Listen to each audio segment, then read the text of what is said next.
Hey everybody, welcome to our monthly First Friday live stream. We're back again. Hello, hello. Hope you guys have had a nice month. And if you're part of our member live streams, I saw you yesterday. So how you doing?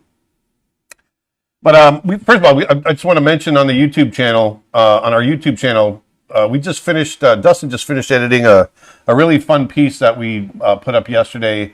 Nick threw some fun information on it. But we went to on Earth Day. We went to Animal Kingdom at Disney and spent the day there. Recorded the whole thing. Had a lot of fun. And so that's a new video that's on the YouTube channel. So go on over and check it out because I think you'll really dig it. We had a really good time. Saw Kenai and Coda. We did the animation experience. We did a lot of drawing of animals, and it was fun. It was really cool. I want to do more of that. But like I said, we're back on our once a month until we get through Snow Bear and everything else.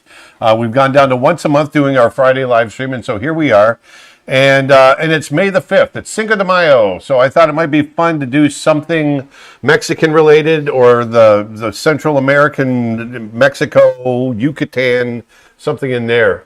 So I've got a couple ideas that I'm going to dive into today. But before we do that, we've got a few sales going on as usual. Nick, you want to talk about those? Yeah, absolutely. So yesterday was Star Wars Day. May the 4th be with you. My grandson's birthday. Which means today is Revenge of the 5th.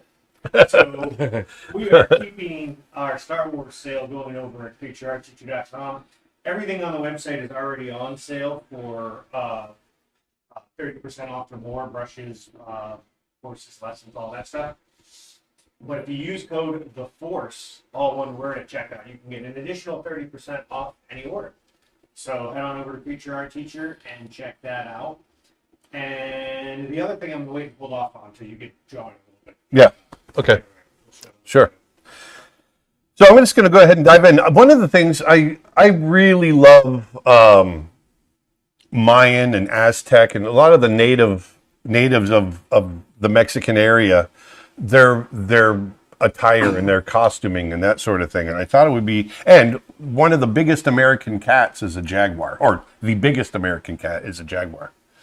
So I thought it'd be fun to kind of mix that together. I know the jaguar is has a big place in their culture. And I thought it would be kind of fun to kind of mix the costuming and at least I've been looking at a lot of imagery, and I want to kind of just get influence from it, and then kind of mix that with a jaguar cat and see what we come up with. So that's what I thought we would do today. I love the big headdresses. They use a lot of feathers that come out, and I thought something like that with a jaguar could be super cool. And a little different thematically. I got a new brush. I made a new brush the other day, like to feel like an ink brush. So I think I'm going to use that today. So first thing I want to do. Is this something that we want to make? The brush? Yeah, we can do that.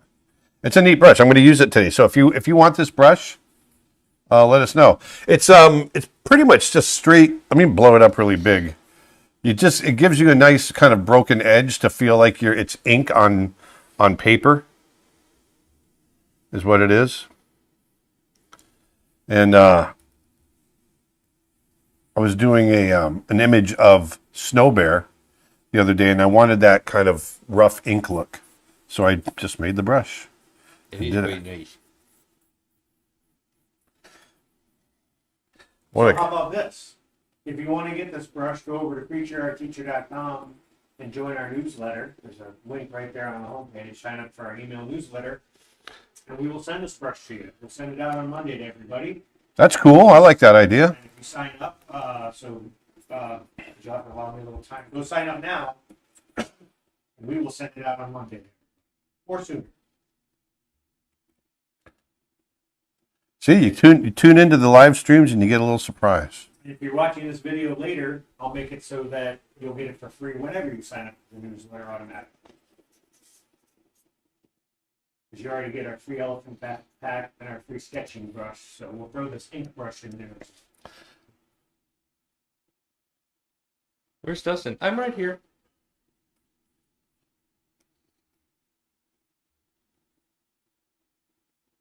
I'm just off camera. wonder.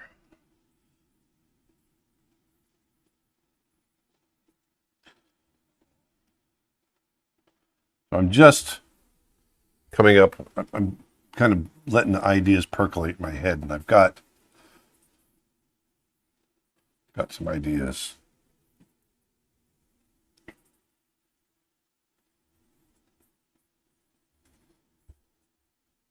I've been struggling with how to draw big cat faces. What courses do you recommend? Well, I've got a course on how to draw big cats. That's the one I recommend. How to Draw Big Cats with Aaron Blaze. That's me. Are you gonna watch the Guardians of the Galaxy 3 at the cinema? Yes. As a matter of fact, I wanted to go see it last night, but we just got sidetracked and didn't do it. Mm.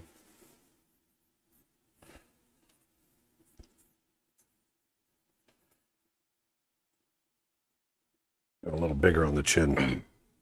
Jaguars are meaty, beefy.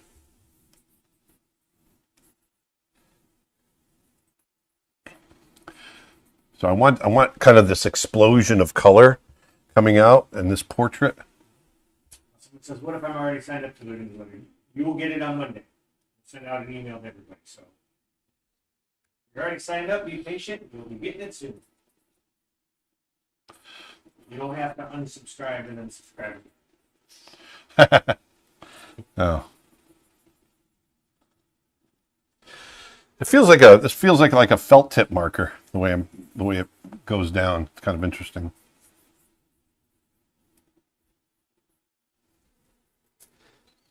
I should have thought this sooner. Thought maybe it'd be fun if I move my setup over next to you, Nick. It would end up being like the background game announcers. And here's Aaron drawing on the pitch. Oh, he's going in left-handed, his usual strategy. Oh no, looks like a W has crashed. Hopefully he saved that save.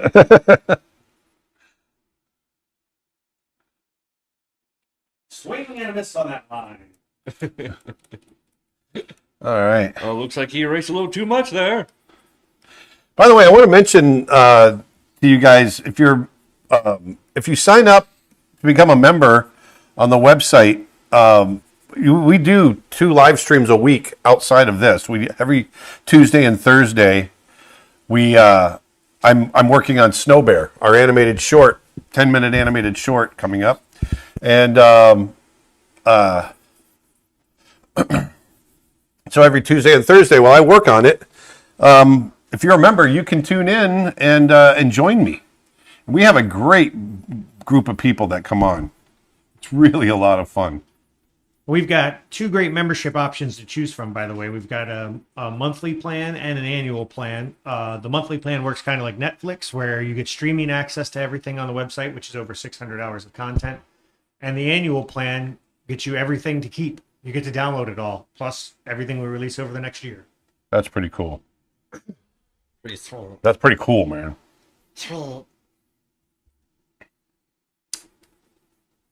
In addition to those twice weekly streams as well that you get access to. Just roughly sketching this in. Trying to get that super cool headdress. These are all feathers. Very fancy.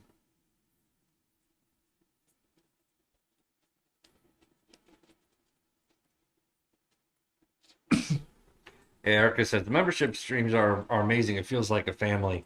It does, doesn't it? Yeah, Dominic Toretto would be very proud. Fast Furious reference there. What's that? Oh, it's just cracking a joke of Dominic Toretto would be very proud. Dominic? AKA Vin Diesel. Oh. Fast and Furious. Yes. So let's talk about family.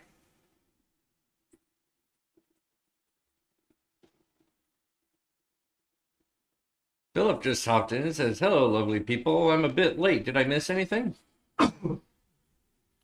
Nope. Just doing Just a little play-by-play announcement. a Mayan Catching you up. If you're just joining us, themed image. in honor of Cinco de Mayo, Aaron is taking inspiration from the cultures of South America And doing a Jaguar. Not South America, the Yucatan. Central America, sorry. Central America. Misspoke. Make an elaborate head. When you got to call as many innings as I do, you're bound to make some flubs from time to time. From time to time. From time to time. Oh, he's going for the resizing. Yes. Really filling up those frames with all those feathers. All those fellas. Did you go on rides at Disney's Animal Kingdom? No, we didn't, did we? We rode the train. We rode the train. Yeah, we took the train to Conservation Station. Your we did, family came with us, and they rode a bunch of rides, but we Yeah. did not. We were too busy drawing. The only we did the show and the animation experience. That was it. Like, we didn't do any of the rides.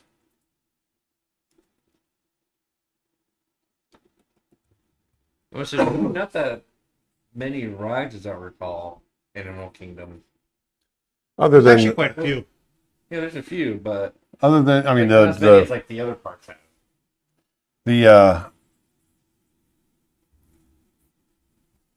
so what I'm doing is I'm flopping it to get a little better sense of the drawing.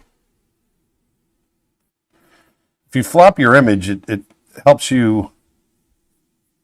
It helps with just seeing any inaccuracies or anything that you might not be aware of. Fun little fact about Animal Kingdom that I was going to put in the slides, but we didn't ride the Kilimanjaro Safari, which is like, the safari ride, because you couldn't really draw while you're on it. Yeah. So that ride, the square footage of that ride is bigger than all of Magic Kingdom. Really? Yep. Wow. Really? Yep.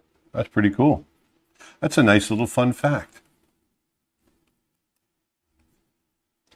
Fun Film on YouTube asked, question for Dustin. Have you been to the Star Wars Galaxy Edge at Disney World yet? I have not, and I really, really want to at some point. I've been a couple of times. It's quite fun. It is? Yeah. It's usually pretty crowded, though, so go during the week. And I've always been interested in the building your lightsaber thing. I have But not done I've that. heard it's like really expensive to do. It is. I think it's like $120. Yeah. This is one I was working on earlier, trying to decide which one I kind of like. This one. Oh, we got raided on Twitch. A bunch of raiders. Hello, raiders. Hey, Raiders! Raiders! Raiders! So for people just joining us, we've got a sale going over on the website. Right now, everything at creatureartteacher.com, which is Aaron's website, is 30% off or more. And in honor of Star Wars Day, which was yesterday, May the 4th be with you, and today is Revenge of the 5th, so we're keeping it going. If you use promo code THEFORCE at checkout, you can get an additional 30% off your entire order. So that's good for any courses, brushes, and so on. So you can get the bundles. Actually, it's even good for the membership. So our annual membership, you can get 30% off that if you use that promo code right now. So it's a heck of a deal, actually. The fullest will be with you, always. Promo code THEFORCE, all one word. The Force. I should probably push this a bit more. Come here, fellow raiders. Don't be afraid.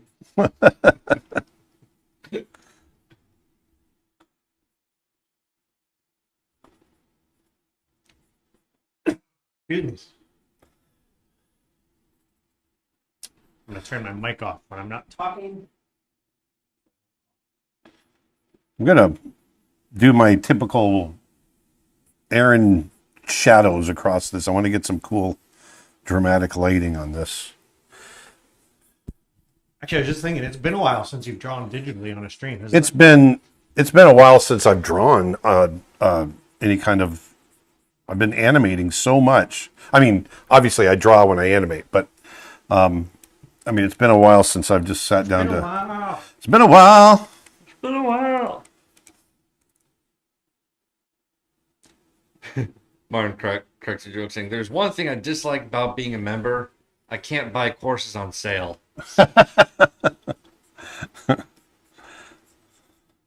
That's actually worth mentioning. You know, not only do you get be part of the live stream every Tuesday and Thursday, but you get everything on the site. You get access to every, which now includes our live workshops, which are about to announce our next one soon. yeah. A couple times a year we do online. Aaron does online live workshops, which are usually 6 to 8 hour sessions, usually on a Saturday. We've covered topics like animal drawing, character design, animation, animal character design, figure drawing, costume drawing, all kinds of stuff. And so we'll be announcing our next one because we're likely doing it in June. So we'll be announcing it very soon. And if you're a member to our website, those are now included as annual members, and you get a 25% off discount if you're a monthly member. So head on over to creatureartteacher.com and sign up today. I don't like it. I don't like it. I don't like it.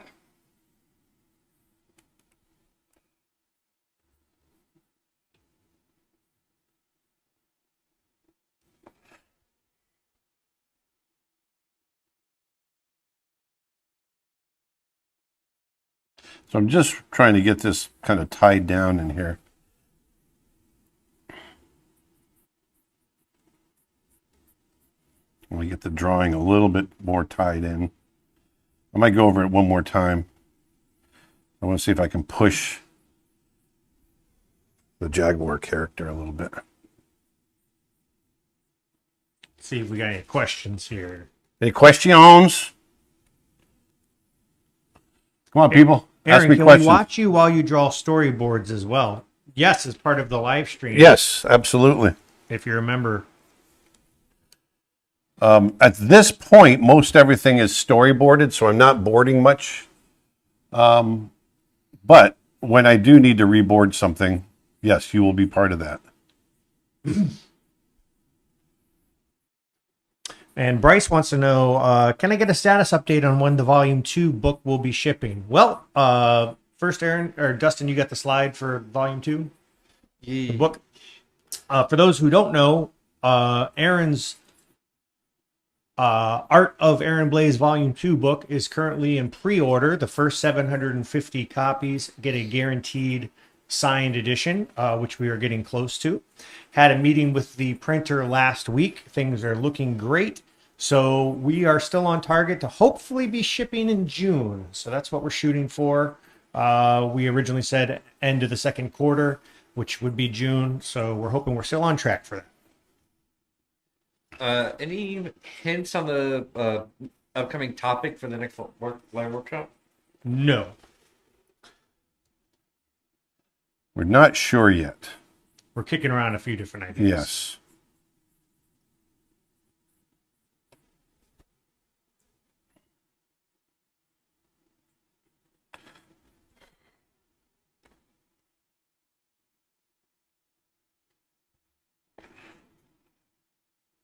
If you own Aaron's Volume 1 book, this new book is designed to fit next to it on a shelf. Exact same dimensions, exact same everything. So it'll... Should we tell them It's the about... exact same art on the inside, too, actually. It's just a different cover. We're officially... We should tell them we're officially sold out. Oh, yeah, Volume 1's officially sold out. We've officially sold out of Volume 1. So we may at some point do another printing, but as of now, we are sold out. So if you want to get one of our books, they tend to... we've had some really good luck with people being interested in them and buying them. So yeah, so you can pre-order Volume 2, plus Aaron's other book is already shipping the 100 drawings. We still have some copies of that, although that's getting low as well if you go over to creatureartteacher.com/books.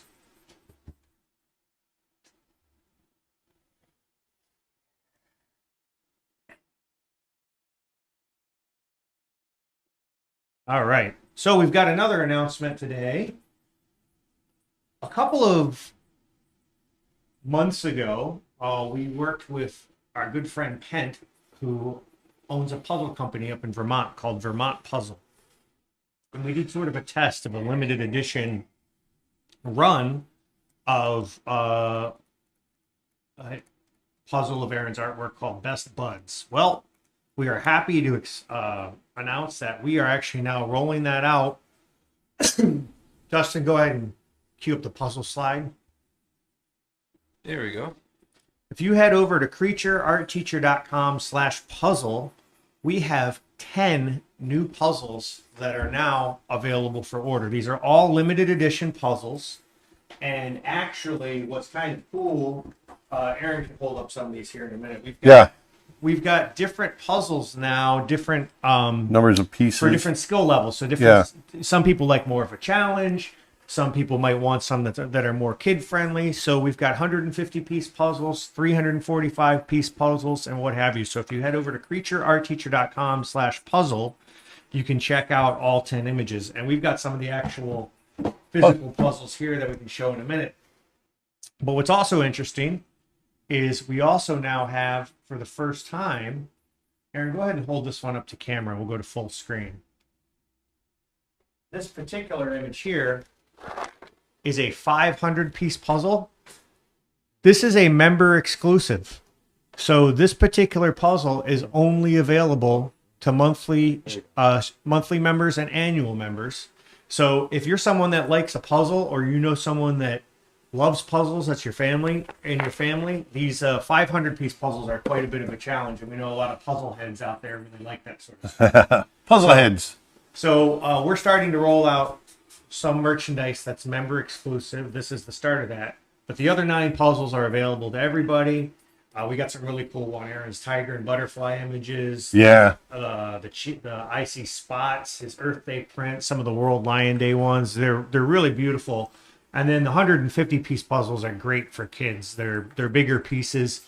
You know, they're not little kid puzzles, but they're all the same size. They're all 18 by 12. So basically, you're talking about the size of the pieces. Yeah. When I was a kid, I loved doing puzzles. Is the tiger with butterflies in a digital copy?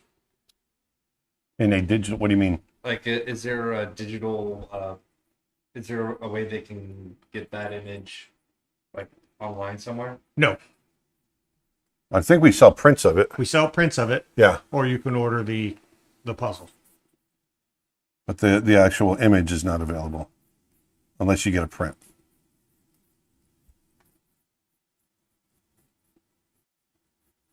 There we go. We're getting there. Drawing these feathers is fun. I think this is going to be a cool image. Someone says, "What? No 1,000 piece puzzle? Not this time. Maybe one day. We'll see what the demand is like."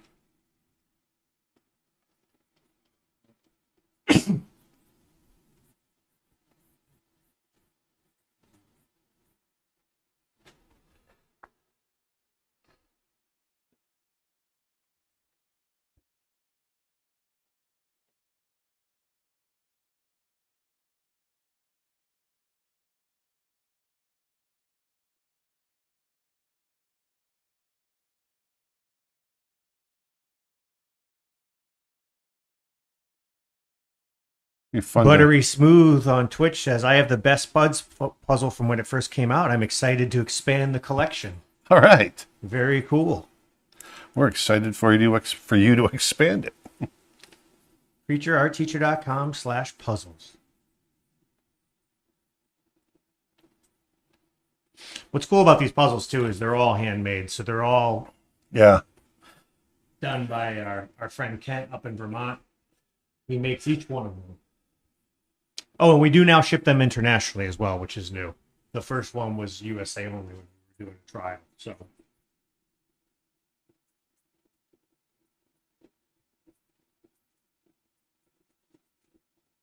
image is looking cool, Aaron. Thanks. We're actually having a lot of fun with this. Now, are the puzzles available international? That's what. Yep. We're I shipping just said that. international. Yep, we are now shipping internationally.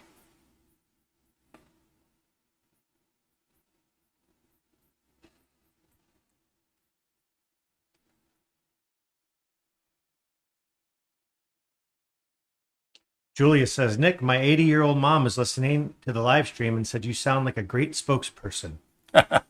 Why, thank you very much. Thank you very much. Thank you very much, boo boo. How many TV sets do you have? Including my daughters? I think they might mean monitors that you're looking at. Oh, Aaron uses 2 monitors at his main Yeah. desk, but we've got a third monitor over in the corner of the room.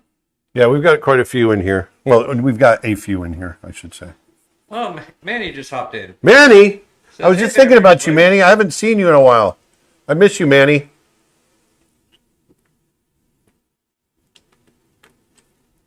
I'm doing a Jaguar, Manny. I was thinking of you when I was doing it.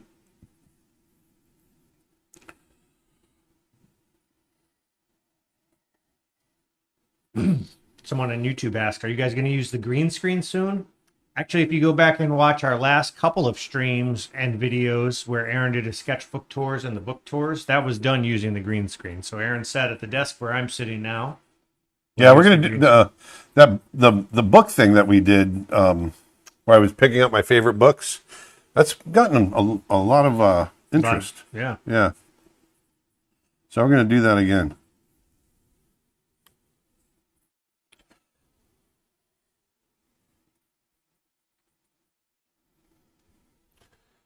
What do you think? Be kind of Is Road to El Dorado a DreamWorks or Disney film? DreamWorks. All right. All right. Alrighty then. Oh. I think I'm gonna go right to paint. I'm not gonna refine it Skywarp on anymore. Twitch says, hey, I'm working on some donkey sketches right now for my game job, and your course on horses has really helped me get this done. Oh, that's great. Thanks for letting us know. Good to know.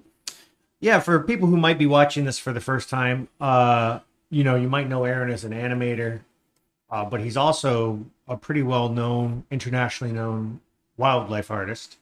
And so over on our website, we've got hundreds of hours of courses on animal drawing, on topics from horses to wolves to birds of prey, big cats.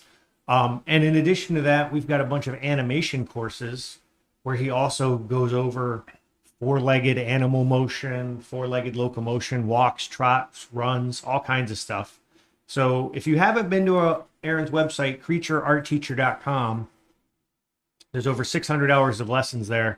Not just from Aaron, by the way. We've got a bunch of, I think we're up to 10 or 11 teachers now, all on different topics, and they're all industry professionals and great educators and teachers. So we've got a pretty good bunch over there. Yeah, before I became an animator, my first love was wildlife and drawing animals, and I actually wanted to be I wanted to be an illustrator for National Geographic. That was my big dream. And but they didn't have staff illustrators, so I decided to change my dream, and I applied at Disney and got an internship and fell in love with animation. But I've always kept my love of drawing and painting animals and anatomy. I've always been interested in animal anatomy and the biology behind it all and all that kind of stuff. So it melds well with animation, I should say. Manny says, gonna miss you in Bozeman, Wyoming. Bozeman, Wyoming. That was Bozeman, Montana. It is. That's our running gag. Oh, it's your running gag. Yes. Why did somebody accidentally say Bozeman, Wyoming at one point? We did. So we keep it running. Bozeman, Wyoming. Bozeman, Wyoming. So I'm guessing Manny's going up. Yeah. We're gonna miss you too. I've got so many freaking irons in the fire, Manny. But once those irons are quenched, Are ironed out? once they're ironed out, yes, Once those irons are ironed out. and we're gonna. Once those irons are removed from the fire and sat on a bundle of wrinkled clothes, That's right. and the laundry put away, then And only then Never Before on Twitch says, I've often had trouble drawing animals from real life. Well, the key to that is understanding the anatomy up front. And if you look at the video from when we went to Animal Kingdom, there's a lot of me drawing animals from life. But I go into it already knowing a lot about the anatomy, and that helps. And then it just comes with practice. It's a lot of practice. Practice makes better. That's right.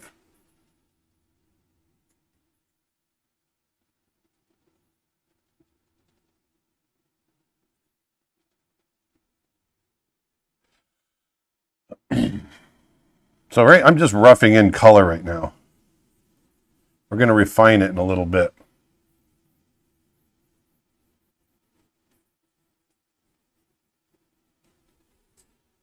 This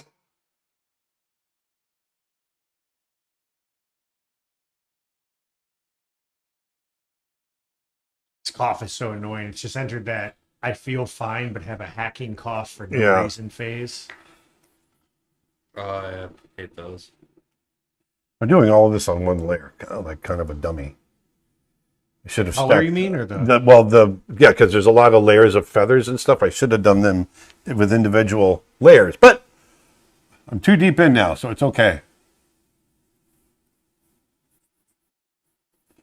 It's all gonna be refined anyway.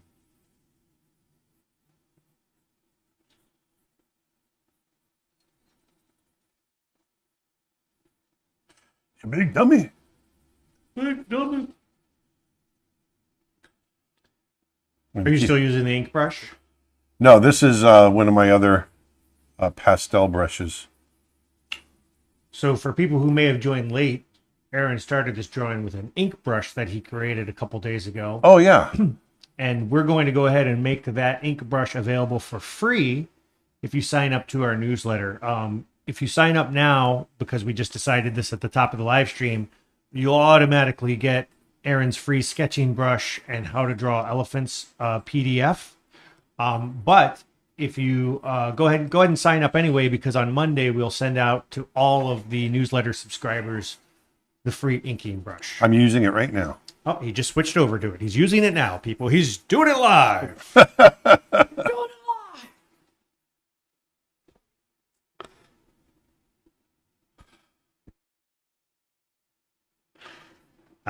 Just ordered a puzzle. Went for the 500 piece because why not? So that person must be a member. Thank you for being a member. Thank you for being a friend. Thank you for being a friend. What's your favorite ABBA song? ABBA? ABBA. Dancing Queen. Classic. Dancing Queen. See if we can get this YouTube video flagged. For YouTube.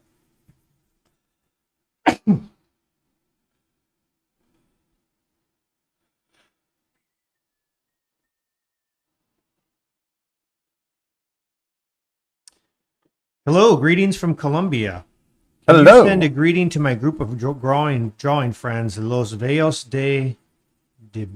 hold on, let me see. Come on, man. Say it. Hold on. I want to make sure what I'm saying before I... Say it. Oh, make sure you're not saying anything bad. Badly. Don't want to say something too badly. Well, sometimes people like to. Los Valles del Dibujo, which is the drawers, basically. Oh. Drawing vouchers. Well, hey, guys. Hello, fellow artists in Colombia. It's good to see you, hear you, know you're there. Yeah, we have a lot of viewers from Colombia. Colombia, Brazil, Mexico. I love it. All over the world. Question from Martin. Martin Burger. Martin Burger. Burger. What cutting tool did you use to cut the wood yesterday? We used both a circular handsaw and a table saw. That's the other thing. We're building some desks that I'm not going to say much about it, but we got some desks that we're going to be building that I think are going to be really cool. You guys are going to dig. Khalid wants to know, when you get a second, can you please hide the sketch outline layers for just one second? I'm curious to see how it looks without them. Oh, you'll see. It's going to look terrible. Are they? So are they saying show just the color then? Yeah, just the color. And give me 1 second because I will get to that. I just want to get this in here. Aside from Animal Kingdom, have you visited Busch Gardens in Tampa? That's all we got right there. That's the yes, I have. That's all we got as far as this paint layer. Hello to Denmark. The drawing is what's holding it all together. Hello to our Denmark and Peru viewers that just commented on Twitch. Yes. Peru. Hello there. Hello there. Mustafa wants to know, at some point, can you please break down how the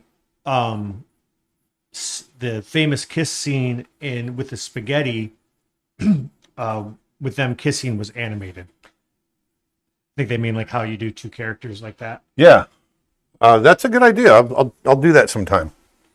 That's a good idea. Let's get some turquoise in here.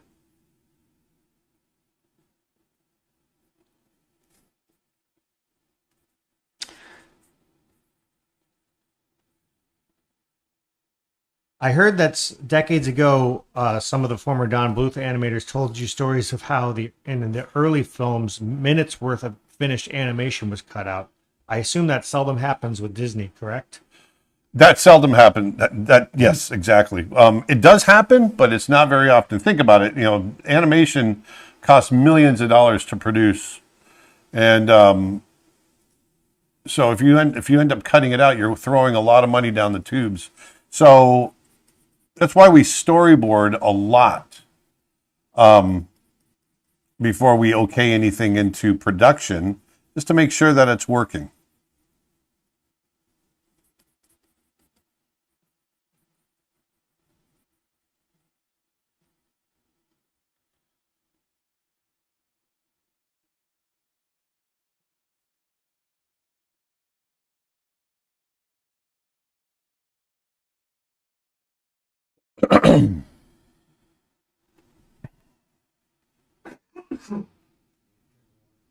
Get a drink of water. Get some water. I'm parched.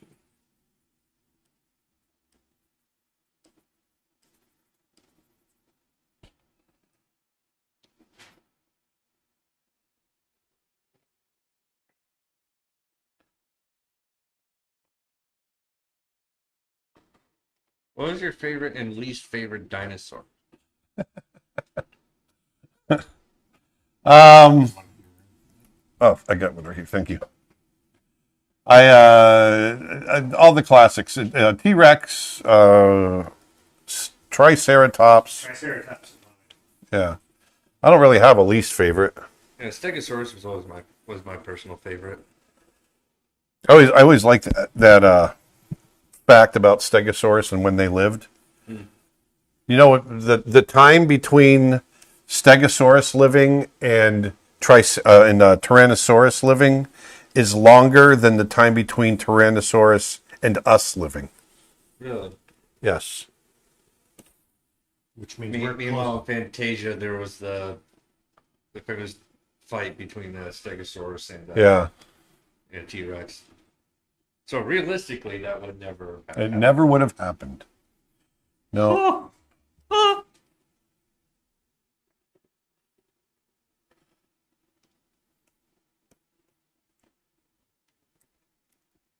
I'm going to go in here and clean some of this up.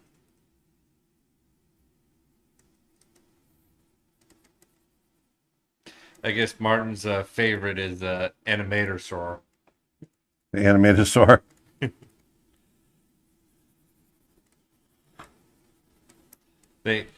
They're always in search of a flat surface, most commonly a rock face.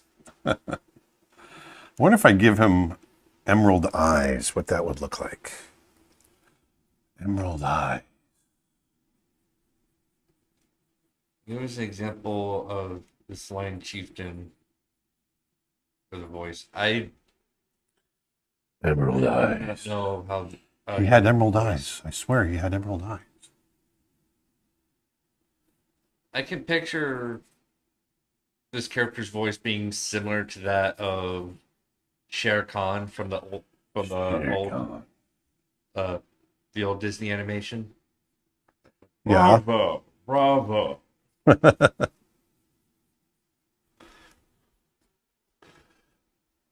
I suppose I saw such as you today. Oh, that's terrible. That's terrible. I'm just gonna stop now. It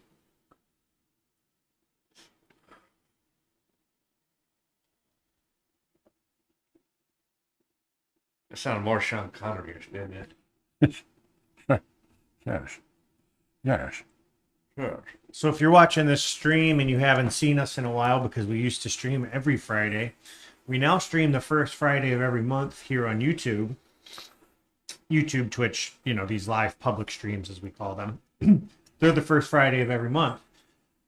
But we're actually streaming more than ever. We're now streaming twice a week. But they're private member exclusive streams. So if you go to creatureartteacher.com and become a member to our website, twice a week, Aaron is teaching you how to animate in real time. So how to create your own short. He's working on his animated short film Snow Bear, and we're essentially documenting the entire process and making it's sort of like a real-time film school. And it's a smaller group, and you get to ask questions and be a fly on the wall. And right now we're in production, but we're going to take it all the way through post-production on those streams. You'll get to hopefully be in some music sessions and scoring sessions, all kinds of exciting stuff. So yeah, go check it out. Shay. John Issel on Facebook says, Aaron, you must be done with the short film already. No, I've got so many irons in the fire, man. I'm working on everything all at once. Everything, everywhere, all at once. Kesha asks, should you stay calm and slowly back away from a black bear or a grizzly bear? Both. Both. Definitely both. No, you should totally go up to one of them, just pat him on the back of the head, say, hey, buddy. He's kidding. Oh, you have a cub there? Oh, can I pick him up?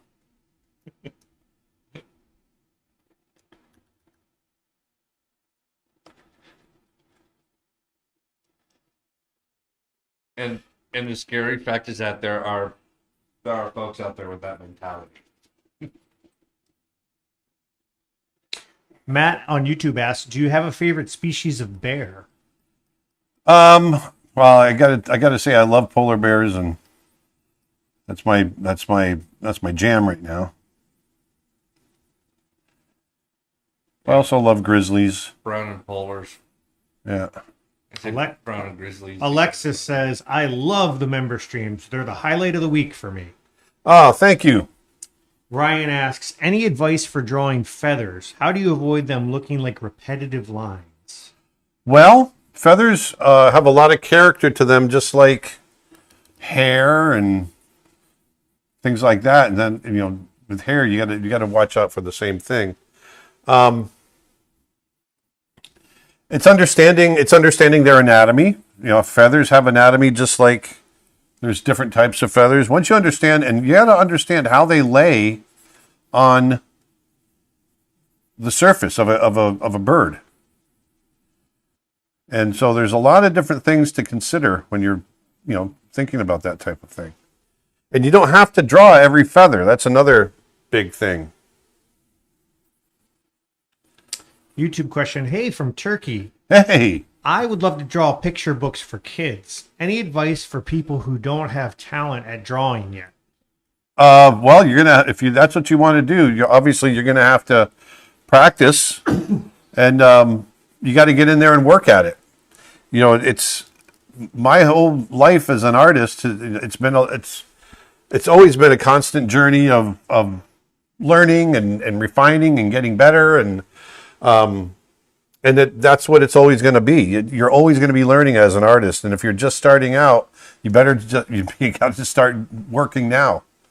You really got to get on it and enjoy it. What animals do you want to see if you ever go to Brazil? Well, if I go to Brazil, I want to get down into the Amazon, obviously. But I'd like to get out to go down towards out into the plains in Brazil, also down towards Argentina, and I'd love to see maned wolves and pumas and things like that. If you ever went back to Africa specifically to find and see gorillas, where would you want to go? Rwanda, Rwanda? yeah.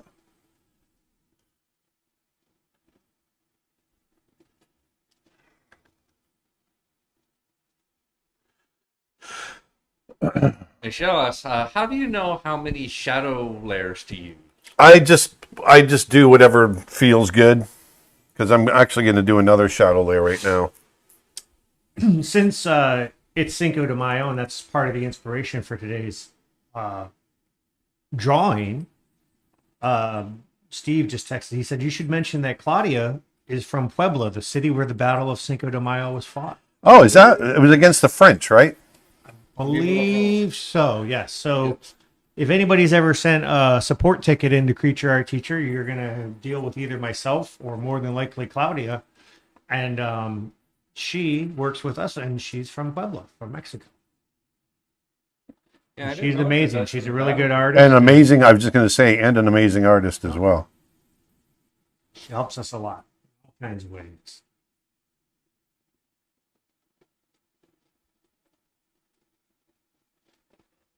Martin asks, Why? I don't know why. Is the Triceratops related to rhinoceros? They look very similar with the horns and all that. No. Not at all. The rhinoceros. Rhinoceros are mammals. The rhinoceros horn is actually hair. That's right. That's what a lot of people don't realize. So Manny, who was on the stream earlier, I don't know if he still is, one of the groups that we work with, Expedition Art, who have a website at expeditionart.org, I believe, which is a group of artists that get together to raise money for wildlife charities and wildlife initiatives. But Manny has gone out a couple of times, and they actually will tranquilize and dehorn the rhino to save it from poachers. Basically, The horn does not serve any purpose. yeah, the horn grows back too, so Yeah. it's hair, so you can harvest it without killing the animal, which will stop the poachers from just killing the animal to take it, because poachers do not take the time to, it's just faster for them to kill the rhinoceros to take the horn. So it's kind It's of horrible. yeah, it's kind of a crazy world we live in. But yeah, so the rhino horn is hair, whereas with the Triceratops, that's actual bone in that skull, because you see those in the skulls, so Yeah. it's got to be a bone of some sort, right? The Triceratops is going to be more closely related to a chicken than a rhino.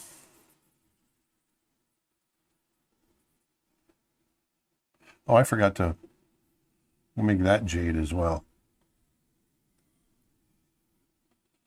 All right, I'm feeling like we're getting...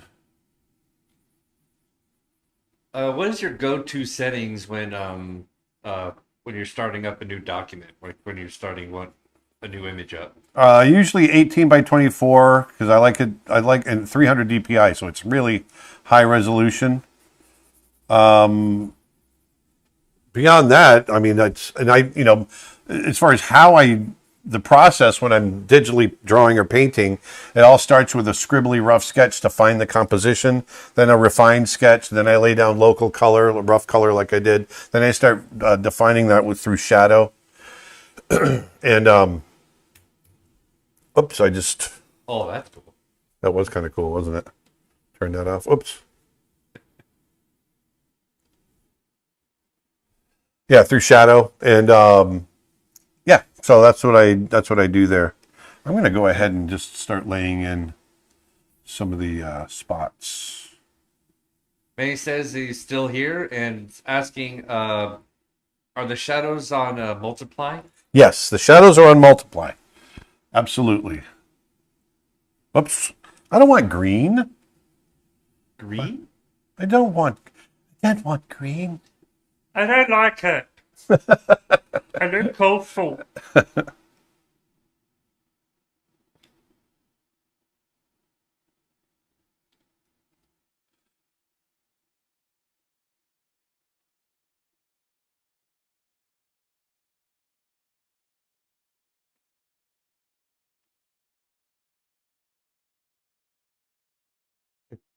Martin says about Triceratops being more closely related to chickens. Martin Joke says, so if the Triceratops wasn't extinct, you could be able to get some Triceratops wings at McDonald's? Yeah. Interesting.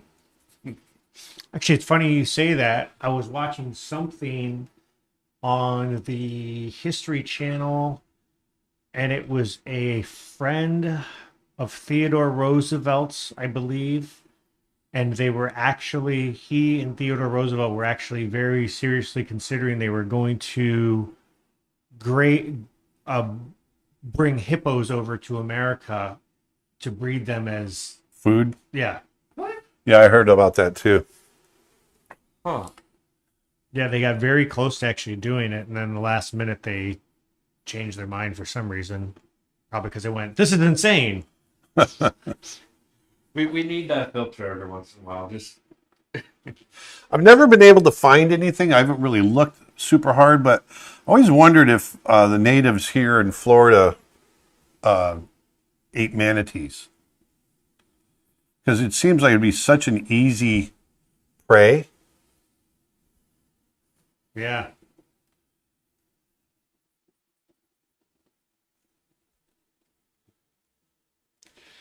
Michelle says if you sign up for a membership, you get Dustin's voices for free. I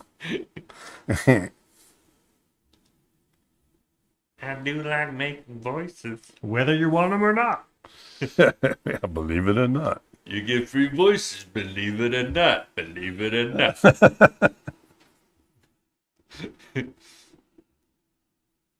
Actually, that sounds like an interesting idea there, Martin. Martin says that'll be an interesting reference pack. Scratch voices for animation. Oh, yeah.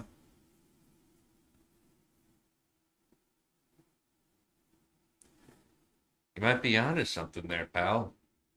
Pally. Well, it's basically pieces of dialogue to animate. Is what he's saying. Yeah, I was going to say. Scratch dialogue would mean we've provided a whole script and scenario, and here's the scratch dialogue. Yeah. Where's the audience, Pally?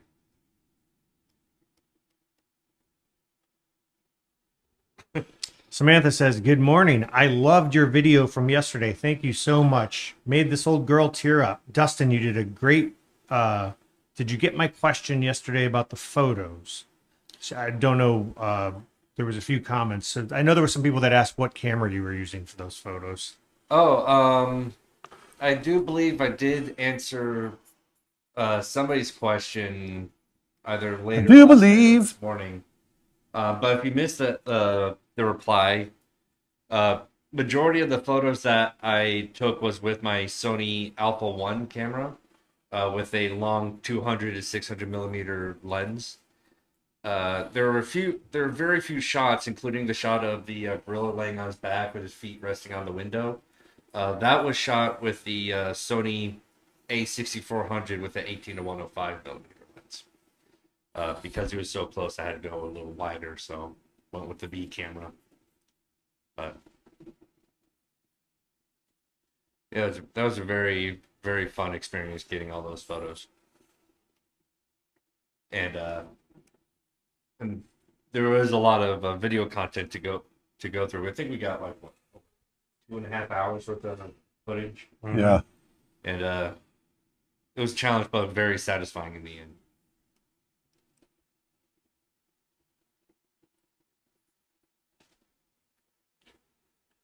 Did you work on Tarzan and Treasure Planet? No. I did not.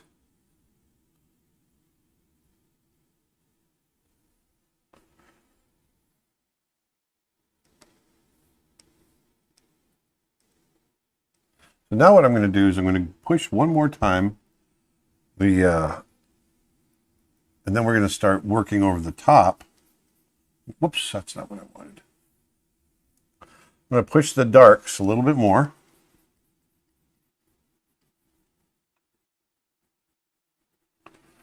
With shadow.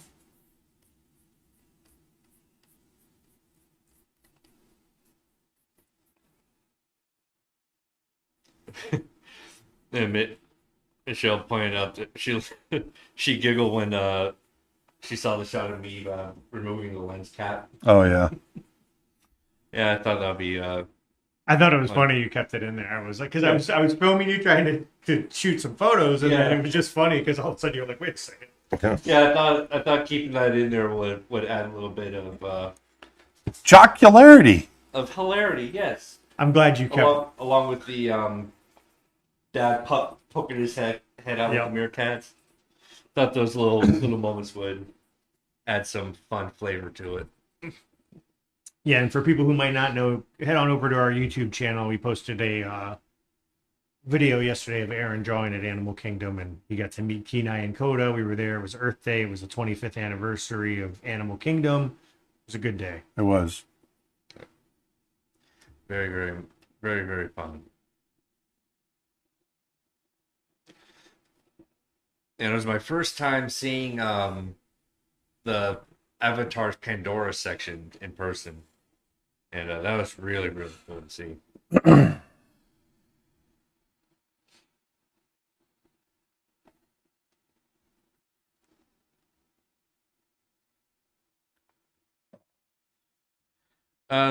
Leandro Robles on Facebook asks, have you watched the animated movies by the director Sylvain Chalamet? Shall I?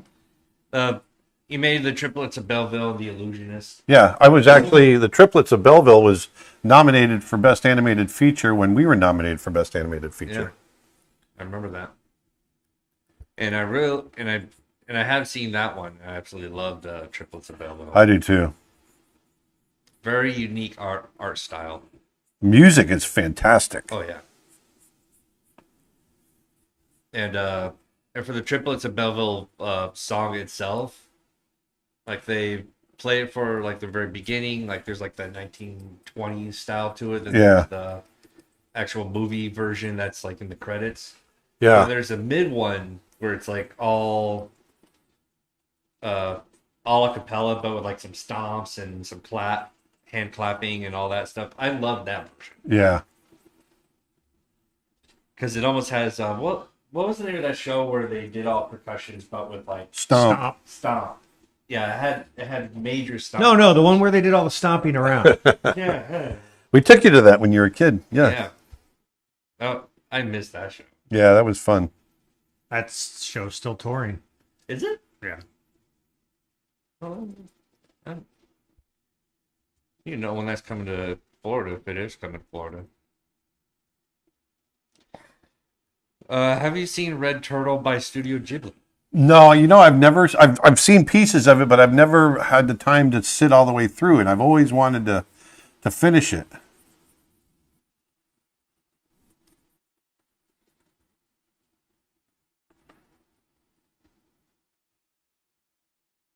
I was gonna say that's actually a French production, so they must have.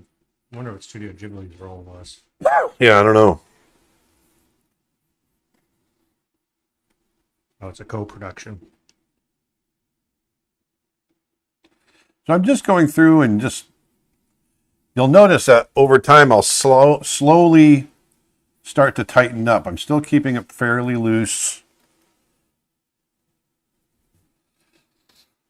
And then I'm going to pick my areas to really kind of define more.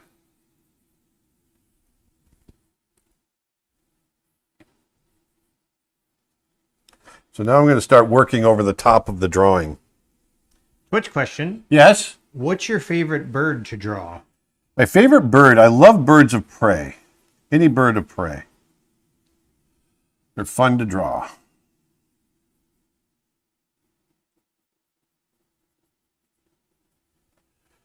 I like them. I like them a lot. Speaking of which, we have a 55-hour course on how to draw birds of prey Yes. at the website. I'll post a link It's a great course. It's on sale right now. But if you use promo code THEFORCE today only, you can get an additional 30% off.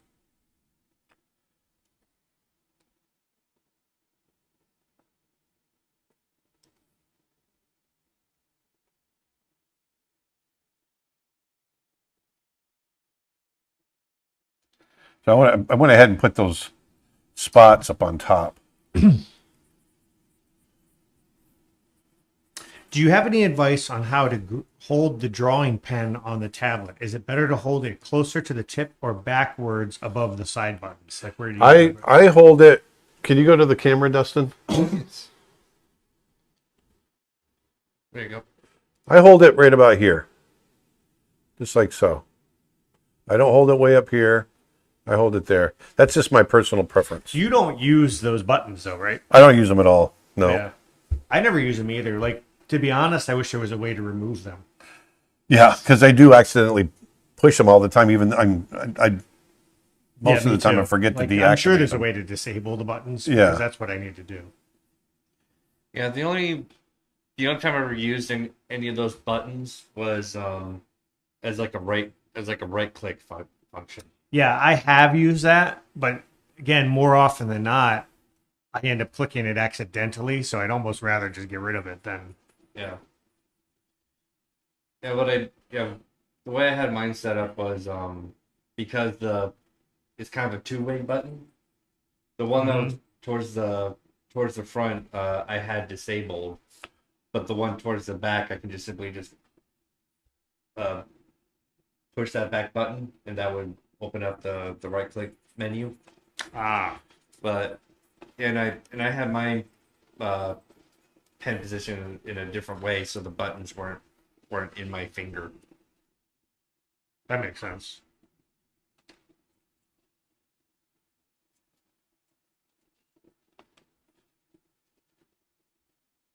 So I'm just going through right now and just randomly hitting certain areas to punch up.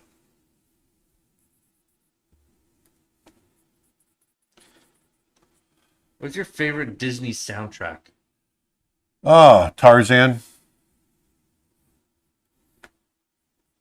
I would say one of my tops has to be Hunchback of Notre Dame.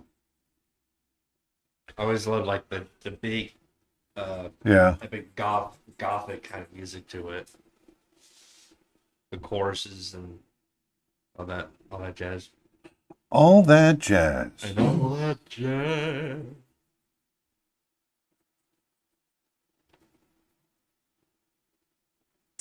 How do you figure out bounce or reflective light in light shafts in a piece like this? Do you have it in your mind exactly where the lights are positioned? No, the whole thing kind of evolves as I'm drawing and painting, and so I'm not sure where things are going to be. I look at it and is that me? Oh, sorry guys, my phone's ringing. It's spam. It's potential spam. Potential spam. Martin says, fun fact, the Birds of Break course is the 11th shortest animal drawing course on the website. Sure. But I just let it evolve, and I hit the color where it needs to be as I go. That sounds kind of weird, but it's constantly evaluating, reevaluating, and just looking at, what I might want to do with it. And I just let it evolve, and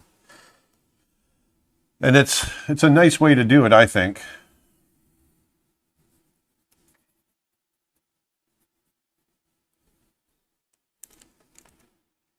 On animated feature films, what's the step between the animatic and the animation? The scenes go through a Layout. That's what it is, layout? Yeah, they got to go through layout to figure out where the characters are going to be and all that kind of stuff. And basically figuring out, the animatic is figuring out the action, the camera, where the characters are going to be, but it's more of a storyboard stage. And in Tarzan, is Saber the cat a leopard or a boar. cheetah? It's supposed to be a leopard. I know it looks more like a cheetah.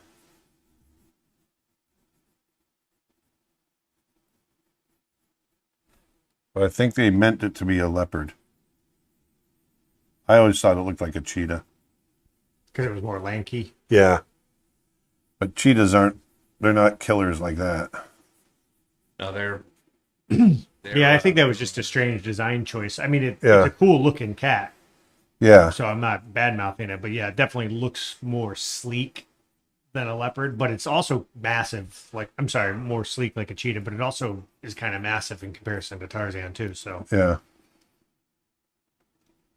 I know we were joking about the Birds of Prey course being 55 hours, but you know, that's one of the things I love about the courses on our website is they're meaty. They're not just like Yeah, an they're not hour just here, an hour there. Yeah, we purposely we want them to be. We want you to get your money's worth. You know, and some courses are shorter than others, but like, you know, your How to Draw Wolves course, that's 18 hours. Your How to Draw Bears course is 20 hours. I got a lot to say, man. Tony Cipriano has a course on sculpting superheroes in ZBrush, and that's over 30 hours long. Some of you know, our storyboard courses are 15, 16 hours long. You know, it's really good content over there. So we try to give you your money's worth for what you get. Yeah. I've said it before, you know, one of the things that's always bothered me, not always, but has bothered me over the last few years is the cost of art education, college tuition, all of that, how much it's skyrocketed. And so we've you know, not to pat ourselves on the back, but we literally have gone in and made it a mission to kind of combat that and give, you know, our customers the opportunity to get good quality education, but for pennies on the dollar compared to college. And it's working out pretty good. I'm sorry, go ahead, Justin. I was gonna ask, do you know who helped animate for the Carnival of Animals section in the Fantasia 2000 film? I'm not sure. I can't remember. YouTube question. I've been thinking about getting a Cintiq. I'm currently using screenless pen tablets up until now. Would you say a Cintiq would be better? I like a Cintiq. I mean, that's always been my preference. I like being able to. The Cintiq obviously is much more like a real drawing on paper experience, you know, and so that for me is preferred. But you know, I know it's there's a bit of a price issue there, so it's whatever you're comfortable with. The Wacom One is a really nice. Actually, yeah, I forgot about that. That's a really good example of something affordable. Yeah, I've used the Wacom one, and it is a very nice starter Cintiq. And it's only what, $300, $350. No, I think it's more than that, but I'll tell I you think right it's now. around three. I think it's yes. I think it was $300 or $350.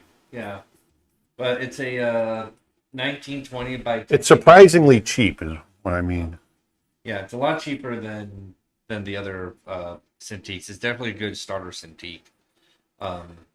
I believe it is a 15-inch. It's $399 on Wacom. $399. There you go. Okay. I thought it was closer to $6, so it was still lower than I thought. So When compared to others that are like anywhere between $800 to $3,000, it's definitely a really good deal, and it's also very portable, very lightweight.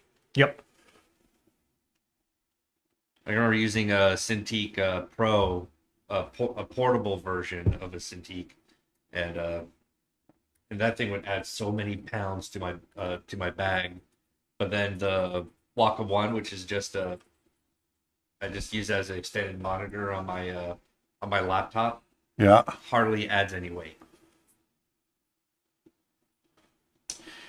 Do you have to fill a certain pace as an artist at Disney? Most of the internships I've had, I was pushed to work faster than what I could keep up with in my head. Yes. We definitely had to hit quota. We had to, you know, there's a certain, if they're paying you a certain amount of money, it needs to be worth their money. So you want to make sure that you're giving them, you know, a good a good quantity. So we always had a quota that we had to hit. As animators, we had to hit a certain amount of footage. As cleanup artists, they had to hit a certain number of drawings. Yeah, go ahead. Sorry. No, it's fine. Twitch question: are your courses structured by skill level? No, but I do come at it from a basic, starting out with basics and then work towards more advanced. I would say most of Aaron's courses are geared towards intermediate to advanced. Yeah. We do have courses on the website. For instance, Ronnie has an introduction to drawing basics. Tim Hodge has some courses that are geared with more rudimentary is the wrong word, but more entry level drawing. We've actually been talking about putting together some sort of flow chart of what order to take the courses in, but it sort of varies because it depends on what your interests really are, So, for instance, if you want to be an animator, you're definitely going to want to start with the fundamentals of animation course, but you also might want to take the character design course because it gives you a lot of skill that you're going to need on how to design and animate a character or design a character that's animatable. Right. A whole section on that. So it's not really like take this course, then take this course, then take this course. It's more choose the topic that you find interesting and you can dive deep into it, or you can bounce around as much as you want.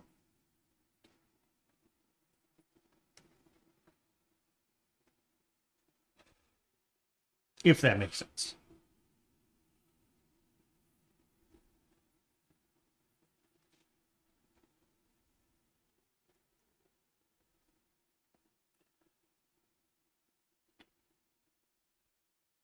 All right. Picking up the pace here. What kind of paint would you recommend for someone who draws but has never painted before? Spray paint. Spray paint. I think watercolor is a good place to start as a painter. That's where I started, and I've always enjoyed it. And it's not super messy, and I think that's a good place to start.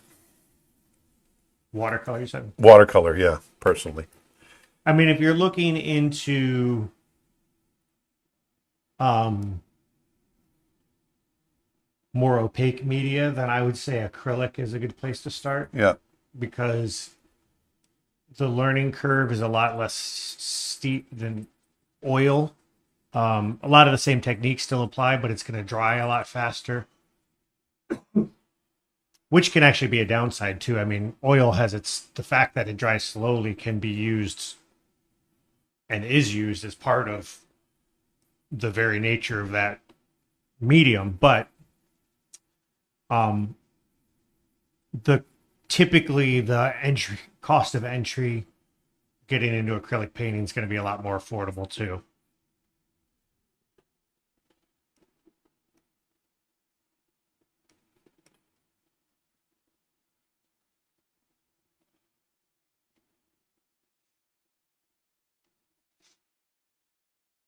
What are your thoughts on gouache? I love gouache. I tend to have when I work in gouache, my colors tend to get chalky for some reason. I haven't used gouache a lot in my career, so I'm still somewhat new at it. For those of you that don't know, gouache is an opaque watercolor. It's a great medium because you can use it like watercolor, but you can also use it like acrylic. So you can paint, light over dark if you want. Leave says you can get fluid retarder for acrylics to make it work a bit more like oils also. I love using them myself. Yeah, and for that matter, I know you can do the reverse with oils. You can actually, we have a great course on portrait oil painting by Ken Sperduso, which recently became available to streaming members, by the way.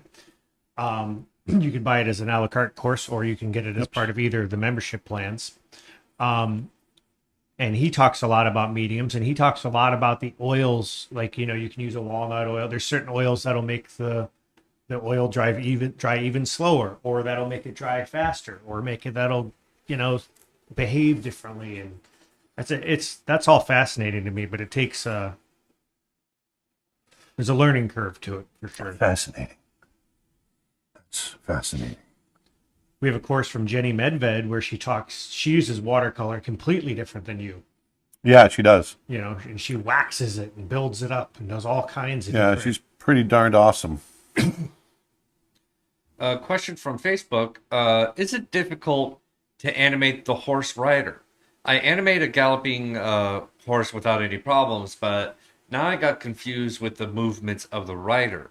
Well, the rider is going to be reacting to the movements of the horse, so it's everything a rider is doing is secondary action.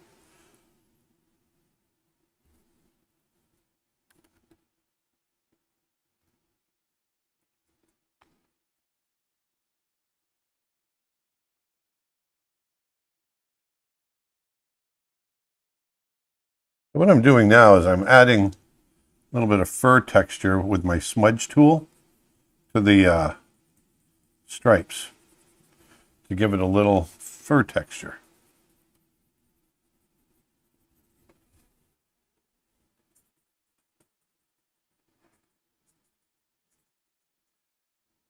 It's a fun sketch. Wasn't quite sure what I was going to do coming into it cold, but this is fun.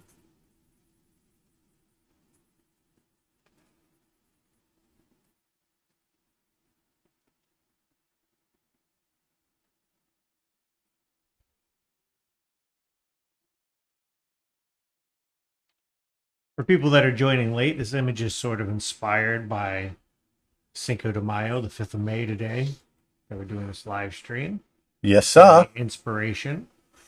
And so Aaron has up on his monitor above some Jaguar reference. He's got some Mayan culture and Aztec culture kind of headdress reference. Some pretty cool stuff. Research is really important. Yes, very much so. When you're approaching any sort of art. And if you want to learn more about Aaron's approach to any sort of drawing or painting, head on over to our website, creatureartteacher.com, where we're currently running a sale. All of our courses are 30% off or more.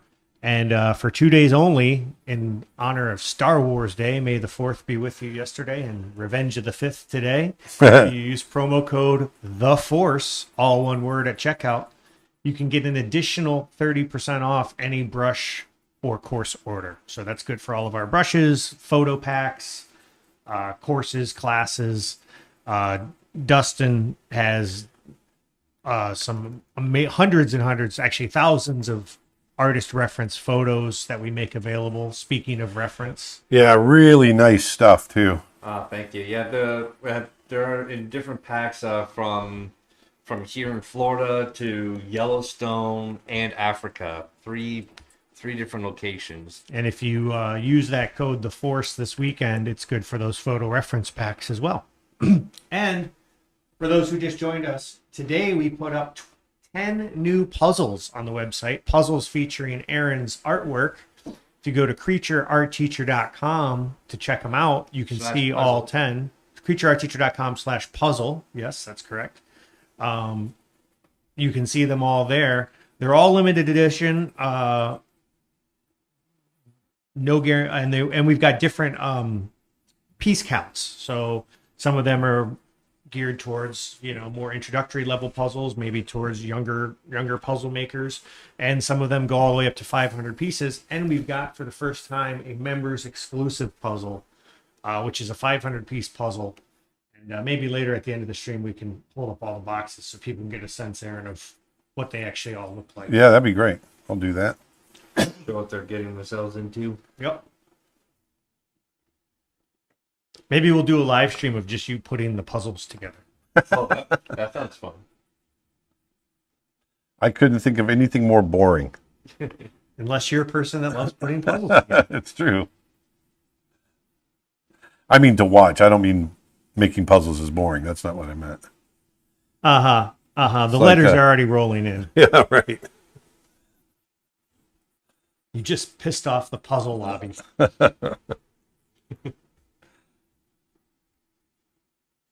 Making a puzzle's not boring. Like that. Actually, Kent in Vermont who does our puzzles. They're produced in collaboration with Vermont Puzzle, and he makes them all by hand. And he's told me, yeah, there's some very enthusiastic puzzle people out there that the more challenging the better. If they could get 10,000 piece puzzles, they'll get 10,000 piece puzzles. Yeah. Jeez.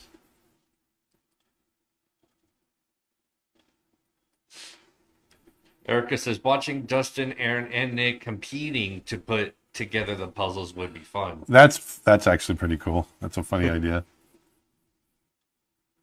But what would the prize be? I don't know, but whoever loses has to do a shot of hot sauce. Oh. We'll all Now get let's raise the stake. The loser has to take a bottle of the cat. I've done that before, and it ain't fun. No.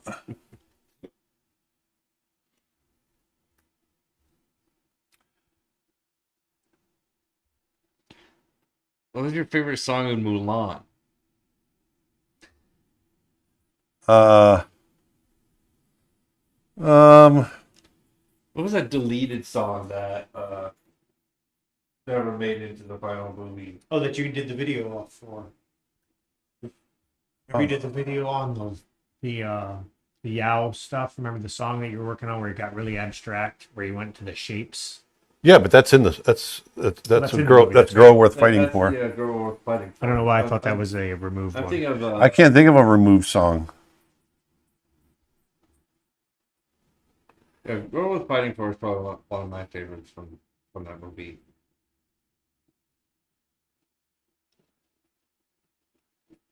But I've always heard the stories of how like the composer or someone had an idea for a song, and they tried making the song into a storyboard, and when they look back at it, they're like, "We've never discussed this ever again," because it was such a bad idea. Well, in the process of making a movie, there's going to be a lot of bad ideas, but you got to get them out there. If you're holding back on your ideas, then a lot of good ideas don't come to the surface either. So I'm just going in and adding details here, feather details, still keeping it somewhat loose. But you'll see it gets more and more refined as we go.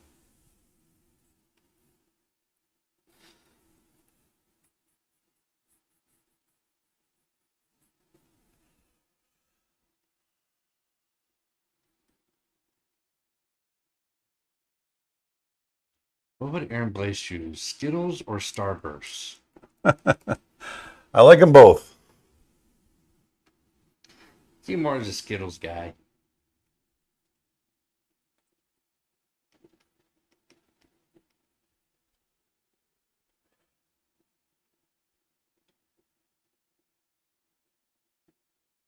How about a song for Tarzan? Babe, the lullaby. Oh, that's good. I like the opening song, "The Two Worlds." Yeah, man, that's so good. That's Phil at his best there. And a close second would be the "I Want to Know." Yeah.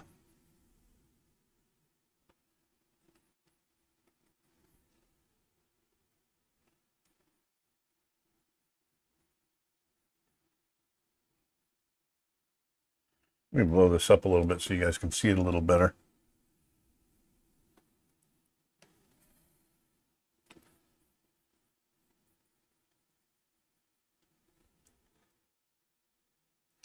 Yeah, Castor says that the song you're talking about is called "You'll Be in My Heart." Yeah. Oh, I forgot about that song too. The "Trash in the Camp." Yeah. I love That's that. based on Stomp. Oh, it is, isn't it? Yeah.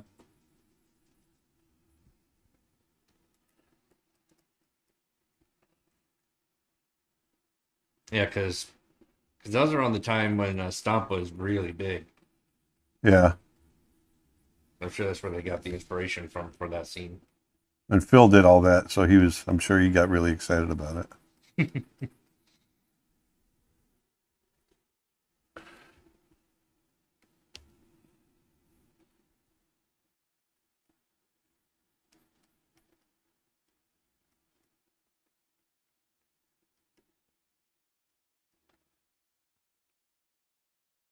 Marco on Twitch says, I remember back in 2016 during your conference here, back in the Philippines, regarding the story you're brewing about two elephants. Love the concepts. Any updates on it? No, that film, that was The Legend of Tembo. That actually got shelved back in 2012. We tried to get it back. It was the company I was working for went bankrupt, and so those movies were bought out of bankruptcy, and they're in China. But as far as what the status is on them, I don't know. But I probably will not be working on that anytime soon. Unfortunately. Never say never, though. Yep, never say never. I agree. How do I make a character look the same in different angles and positions? You really got to think about that character spatially. You got to think about the shapes, the anatomy, and out of that, you'll be able to start thinking about them in a three-dimensional way. And so it's really coming to understand the way that they're constructed. You know, that's one of the things we think about. And once you understand that structure, then you can start to turn that character around in different angles. Martin asks, when did you start Creature Art Teacher? Started Creature Art Teacher in 2000. We just had our 9th anniversary. Yeah. What I would consider the real launch of it. You had started a little bit before that. But it wasn't what it is now. So whatever 9 years ago was, I can't do math anymore. Math. We started working together directly in 2013. That's when we met and started doing stuff together. Yeah. So technically that was 10 years ago, but we didn't really get the stuff rolling until 2014. The current version of this thing. That's what it was. Yeah.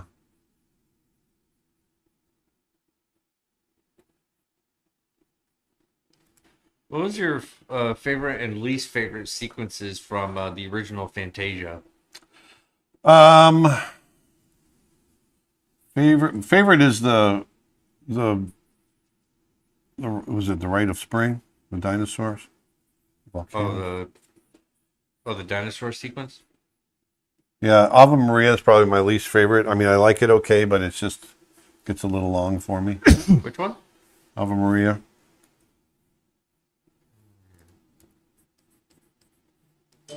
I really like the what was that one? The Demon on Mountain Keeper or something like that. Night on Bald Mountain. That's great too.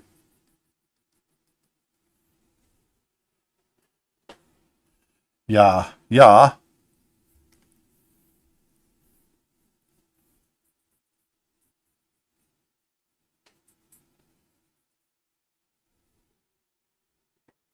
Starting to come together a little bit here. I'm starting to like it.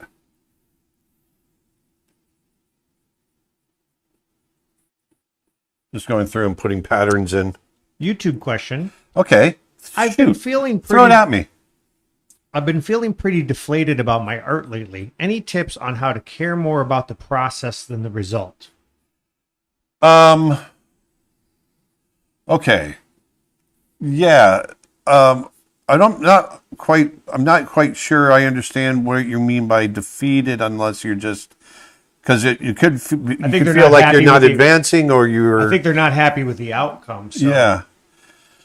Well, you have to be patient, and this is something that I everything you're describing is something that I see a lot in younger artists because they want to be better than they are right now, and being an artist doesn't work that way. You just got to be in it for the long haul, and just know that through that process and through the time put into it, you're going to get better. You're going to get a lot better, but it takes time, it takes energy, and it takes more than anything else. It takes patience. You got to really be willing to put the time in and be patient.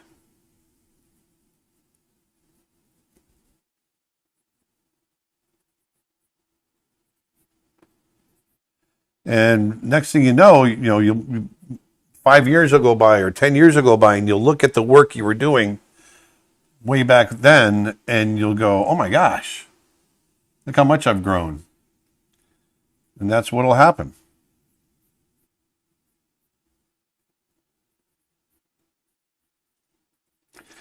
So be willing to just let it happen and just keep working at it, keep plugging away.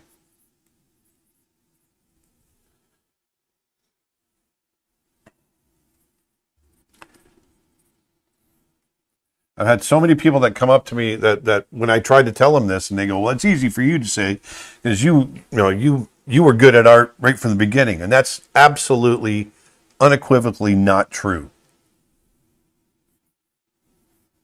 But I loved to create art.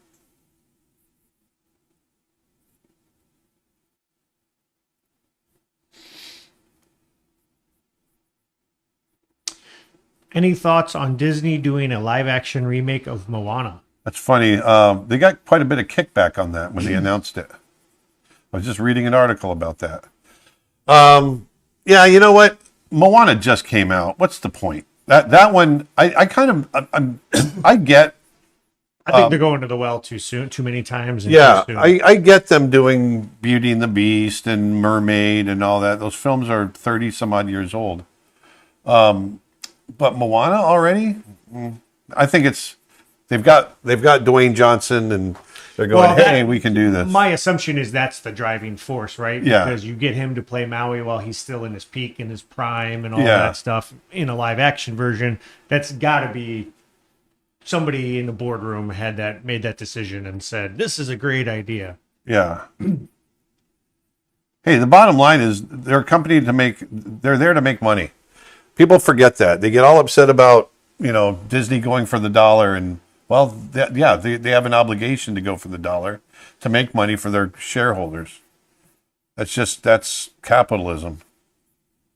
And if they find a formula that's going to jack up the stock prices or helps jack up stock prices, that's what they're going to do.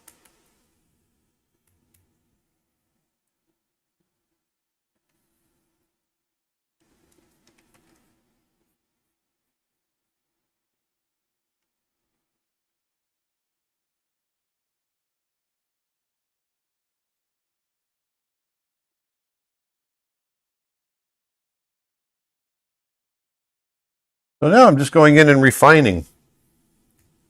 It's okay. It's A YouTube comment. Sorry. all right. Go I ahead. didn't mean to. I can't currently afford a Photoshop subscription. Do you know of a free or cheaper alternative? You've used There's Krita. Krita's good. and it's free. Photoshop, you can get Photoshop for $10 a month. I don't believe that's available anymore. I just looked it up. It's now $19.99. Oh, gotcha. Really? Yeah. That makes sense. It was $10 a month for a long time. Yeah, but Krita, I think Krita is just as good, especially for if you want to be an artist, if you're just looking to do digital painting, then Krita's great.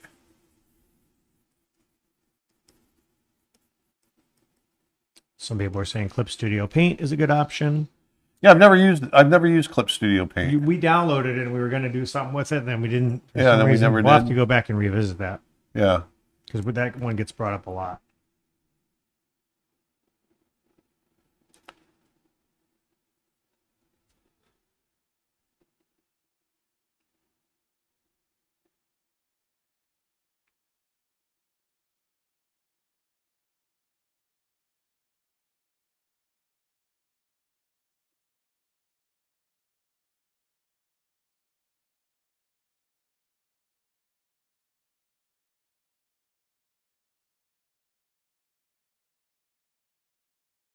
But I will say this, and again, obviously, if you can't afford it, it doesn't really matter.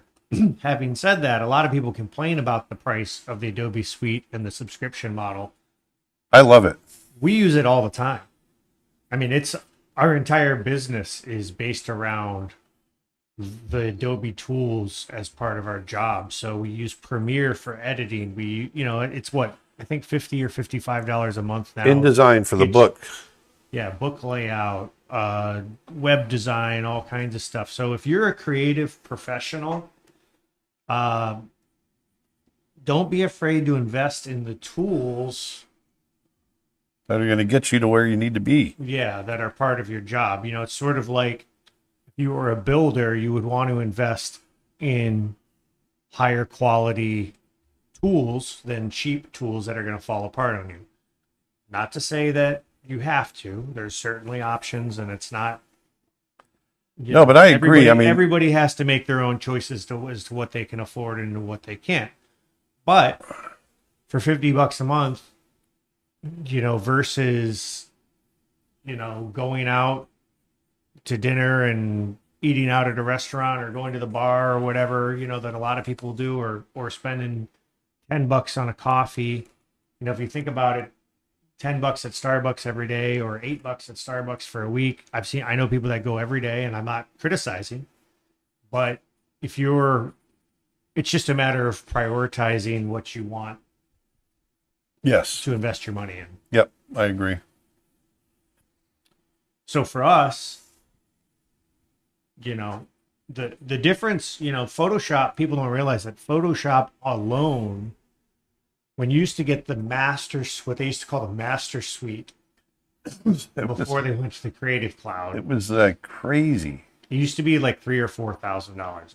Yeah, I remember when we were in college, it was a crazy amount, or Yeah. not, or early 90s. The CS was the last version before they went to the CC, which was the Creative Cloud, the Creative Suite. And that was updated basically every 3 years, 3 or 4 years, depending. Now with the monthly subscription, they put out updates a lot more frequently. They add new features all the time. There's always a major yearly update now. Again, you know, there's tons of alternatives. I mean, if you have an iPad, Procreate's phenomenal. And that's $10, and you can do pretty much anything you can do in Photoshop and iPad. I love Procreate. Yep. So, you know, but in that case, you've invested in the iPad as your hardware, so that's where the expense is there. So, but Crit is great. You know, you did a video a while back on drawing. We'll probably do another one of those soon. Yeah. You know, and I think we should do Clip Studio. Excuse me. You're excused.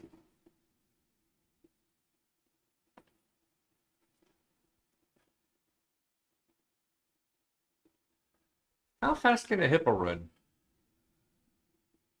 I don't know.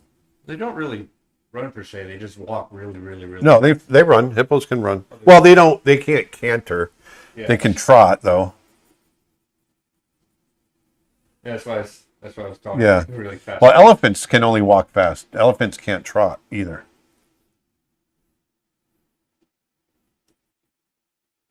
Do you teach students, Aaron? Well, I teach students by not in person, if that's what you're asking. We do occasionally do a live class virtual, and we go out and travel the world and teach at conventions and conferences, and we do courses and things like that. But on the whole, no, I don't teach in person, other than live streams when I'm working on my films. That's when people can tune in. But over on our website, creatureartteacher.com, we have over 600 hours of premium courses and lessons. Actually, it's pretty darn close to 700 hours at this point. Yeah. We're just about to cross over that. Whatever our next course is, whatever it is, unless it's a 30-minute course for some reason, it'll push us up, Yeah. which we've never done.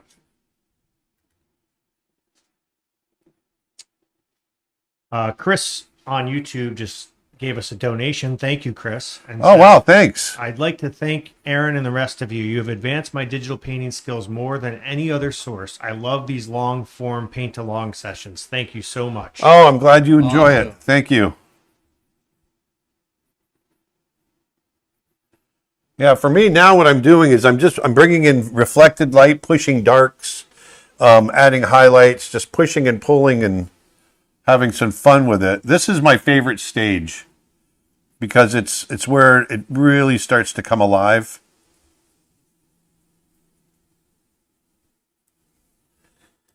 And just add these little details here and there. Have you seen Peter Pan and Wendy on Disney Plus? I to be honest with you, I did start to watch it, and I thought it was going to be a whole new take, and when I found out it's kind of, it's not totally, but it was kind of a remake of Disney's animated version. I didn't realize it was going to be that. I kind of checked out. Is it like an actual movie, or is it? Yes, like it's a movie. It's a live action remake of Peter Pan. That's what they did. It's Yeah. their Instead of version. in theaters, they're just releasing on Disney Plus. Yeah.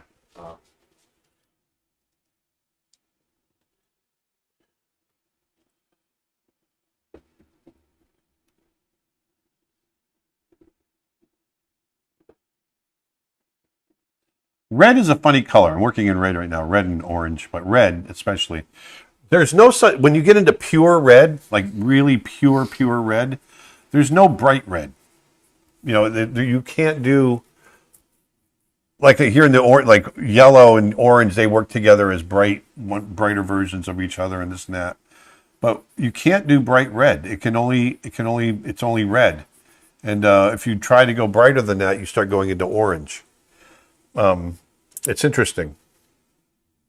It's not like bright blues or bright greens.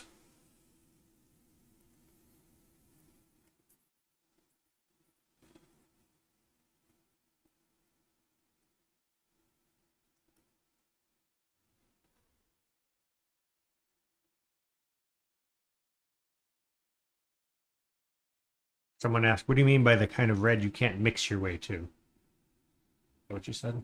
What's that? Oh, I understand the question. The kind of red you can't mix your way to?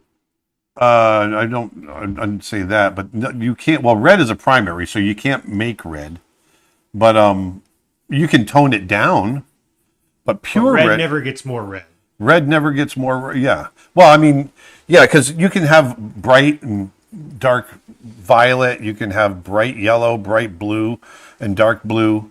But red, red only hits a certain value, and then you can't go any brighter. It becomes like a pink, and it's not red anymore. That's why when you see, like, if you try to paint taillights on a car during the day when they come on, and they'll always look like they're too dark. That's what Ronnie says, something like that in his color theory course on the website. Yeah. He says, and if you don't believe me, try painting taillights on a car driving away into a sunset or something like that. Yeah. You know, feel free to send me letters from the insane asylum. It's true. It's frustrating. It's frustrating, as my father says. Frustrating. Yeah, he goes, man, I'm getting so frustrated. It's like, okay, I think that's actually a really good word, Dad. Daddy-o.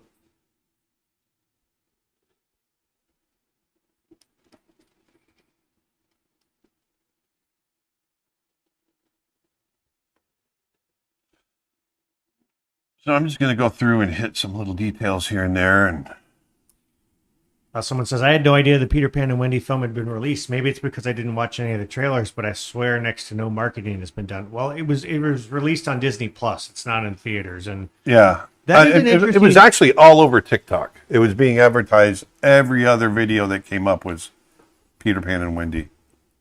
Is that thunder?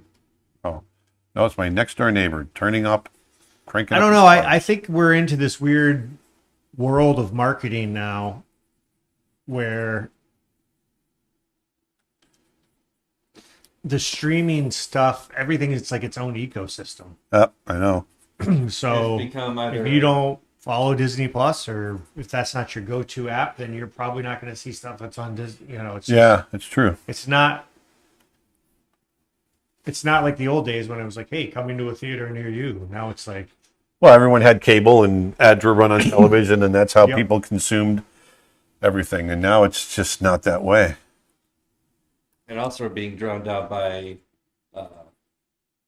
remakes, Yeah. adaptations, like say from animated to live action, things like that. sequels from old films, reboots, and there are very few that are actually good. But then there's others that are meh. There's some that should never see the light of day. No, I just meant from a marketing standpoint, though. I think the idea of not hearing something comes out is way more common now because it's everything's marketed towards the people that are streaming that are using that streaming service. Man, what is there a movie? There's a movie a week that comes out on Netflix, and I never see anything about them.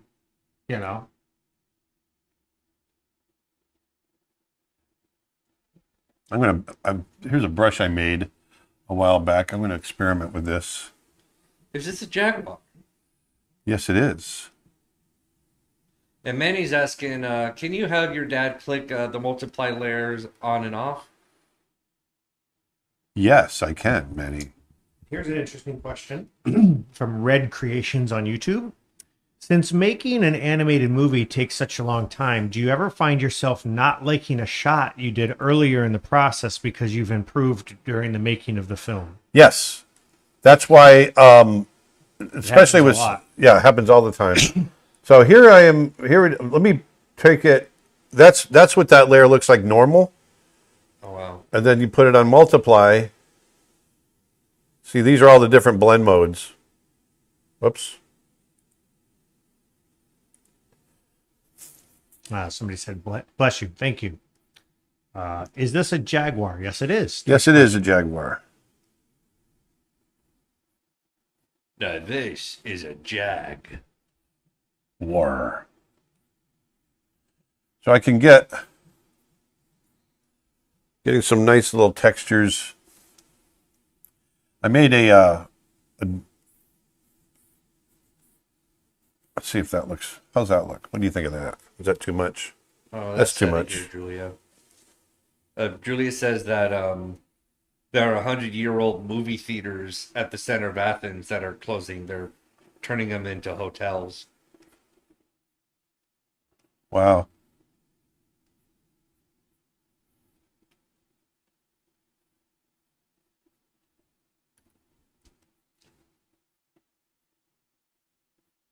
Just having some fun throwing random textures in here.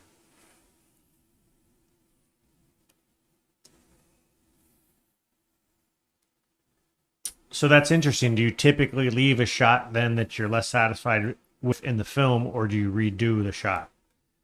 Oh, sorry. Yeah, I went off of that. No, so I'm finding on Snow Bear, and this is what happened. So I have a certain look in my head. We started, and as we've been working on Snow Bear now for 8 months in production, actually more than that, 9 months, and it's definitely evolved. And so the Snow Bear that I'm making now is not the same Snow Bear that I started, and I started making it chronologically. I basically started at the beginning, and I'm just animating through. So now that I've over the last several months, I've really hit my stride with it. We're going to go back and we're going to redo the first few shots. Within reason. I mean, we obviously can't redo everything, or else we'll never finish. So. Yeah. No, but definitely within reason. So I'm going to make a brush real quick. I've got an idea for a feather brush, or feather textures, I should say. He's making a brush now, ladies and gentlemen. Yep, making a brush. Ladies and germs. That's like some of the comedians used to come on. Shrink. There we go. All right. So what we're going to do here, I want a texture brush for the feathers.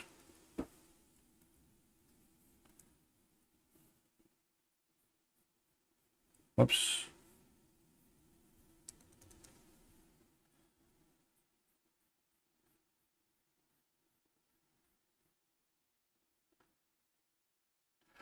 I don't necessarily need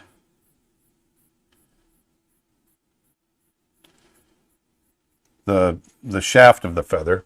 I just need the feather texture. So, whoops, and I don't want it to do, oh, doggone it. I didn't draw it on its own layer. What are you doing? Oh, I'm messing up.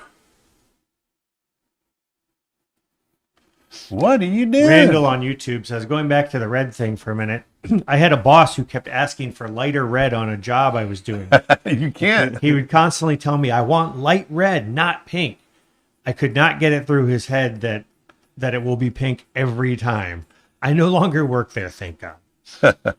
Yeah, you can't do light red, and people don't realize that. What's your favorite Disney movie of the 90s?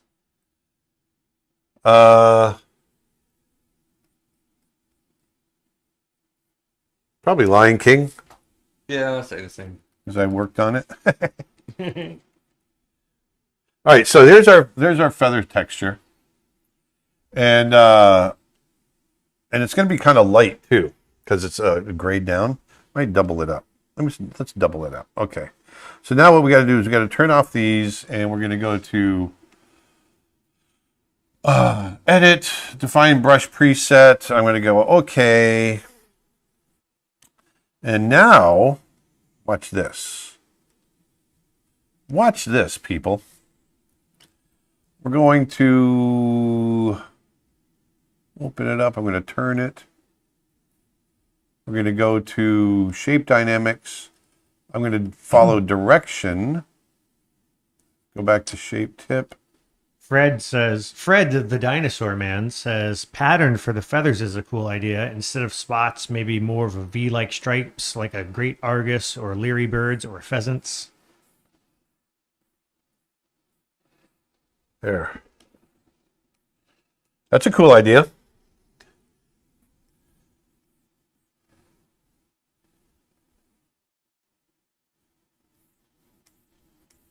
So that feels a little more random. So now, watch. And I will try that. So now I'm going to grab this color, push it a little brighter.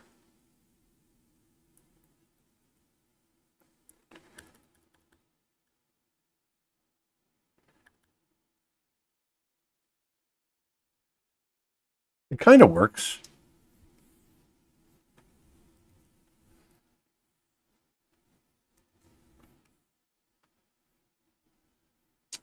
Really subtle, so it's hard for me to tell on the stream.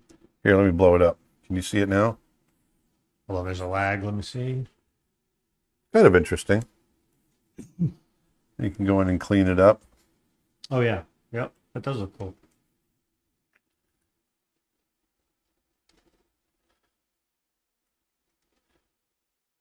So feathers, I mean, I know feathers aren't hairs, but they're kind of like hairs. Yeah, they're separate supposedly little- specialized scales is how they evolved. Okay. Scales? Scales, yes. Scale.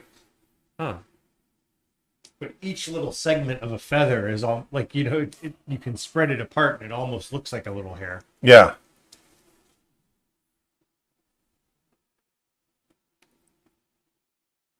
Spark Shepherd says, "Dear Lord, this is absolutely amazing."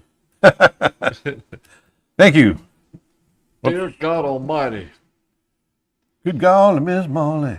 Which of the big cats in the mouse side Mario would say was the easiest to spot? Oh, Lions. Lions. Yep. Chris says, "Hey Aaron, I hope you're good. I just wanted to say that I'm the one that won the lion drawing you auctioned off, and I absolutely love it. I love your drawings and you inspire me all the time." Oh, thank you. I'm glad you like it. Wouldn't digitally painting with a true HDR monitor solve the whole light/bright red problem? No, No, because that's pigment as well. yeah, red is red. Red is red. It doesn't matter if it's digital or pigment or whatever. Red's a primary color. You can't make it. Well, but yellow and blue are primary too, but you can get bright blue and bright yellow. That's the thing. That's the weird thing about red. It's really bizarre. I'm sure the person I was saying that they got the artwork that he auctioned off. They go, "Oh, Whoops. that was amazing. Glad to have it." And that's great. But can you imagine somebody just saying like, "Oh, I got the art piece I ordered from you. It's okay. Could have done better." All right, let's get some whiskers in here. Whiskers.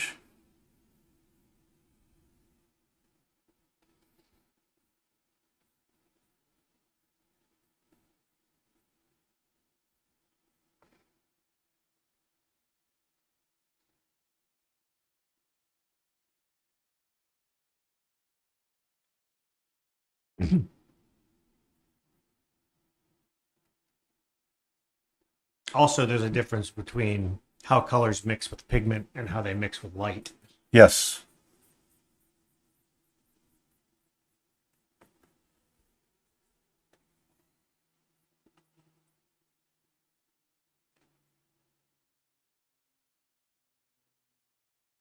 Look at all those whiskers.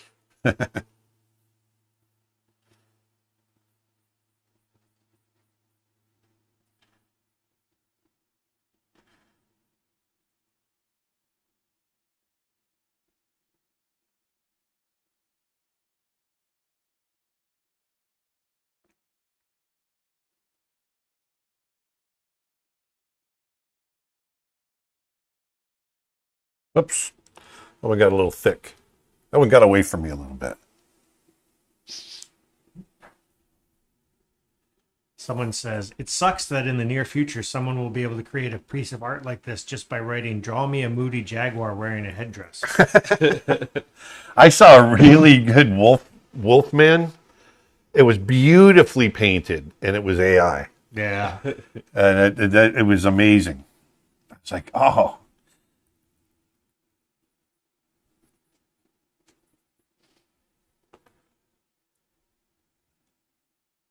Manny says, have a good day, guys. See you later, Manny. See you later, Manny. I'll call you soon. Hope to see you again soon. Ever work with James Baxter and Sergio Pablos? Yep, both of them. I know them both. I knew them well. For people who are just joining, I want to let you know that today we put up 10 brand new puzzles over at our website. They all feature Aaron's artwork. They're all limited edition. And for the first time, we have a members-only puzzle, which is available to our annual or monthly streaming subscribers. That's a 500-piece puzzle. So we've got different puzzles of different editions, ranging all the way from 150 up to 500 pieces, varying depending on the challenge level you're interested in. So Right go next check to them our out. members-only jackets. creatureartteacher.com/puzzle to learn more and see them all. And Michelle on Facebook asks, could you please break down the layers for us? How many shadow layers, highlight layers, detail layers, Yes. etc.? One moment, please. The whole shebang. Because I'm going to add another layer now. Another layer. Do you have any tips for drawing, highlighting, or shadowing fur? Yes. It's really, you're not drawing individual hairs. You're drawing the shape, the clumps of the shape of the clumps of hair and the negative spaces between them. That's where it gets dark. And that's where you spend most of your time. If that makes sense. You have a whole video on your YouTube channel entitled How to Paint Fur. I just went ahead and posted a link. Oh, I in the do. That's comments. right. Thank you. I forgot about that. How to paint fur. Where he really dives deep into that. I really do. I really did. So I'm pushing the shadows even deeper now. YouTube question. I might have missed it, but how do you account for the semi-translucency of the feathers? Well, you're painting light. So if they're lit from the front, you're not going to have as much translucency because the light is bouncing off the front. It's not shining through. If you are lighting from behind, then you're going to see the shapes of feathers behind other feathers. That's why one of my favorite things to paint are birds flying backlit, because you see the shape of their feathers overlapping because of the light, and it's really interesting. Kind of nerdy thing. Bird nerd stuff. Bird nerd. But it's cool. So I'm pushing the shadows, going even deeper. I want it to be a little bit more graphic.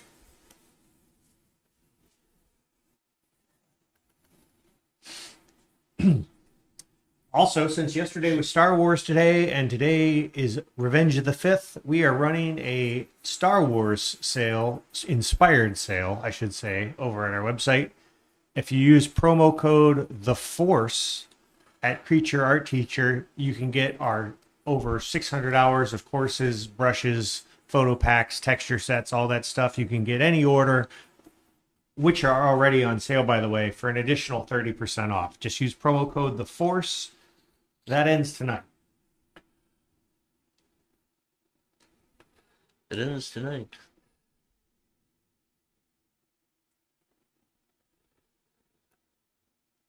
There we go. There we go. There we go.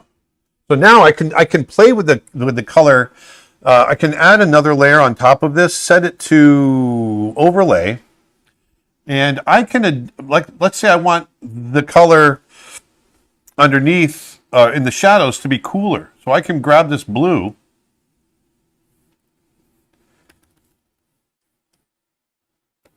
and I can push that temperature a little cooler. Same with across the headband.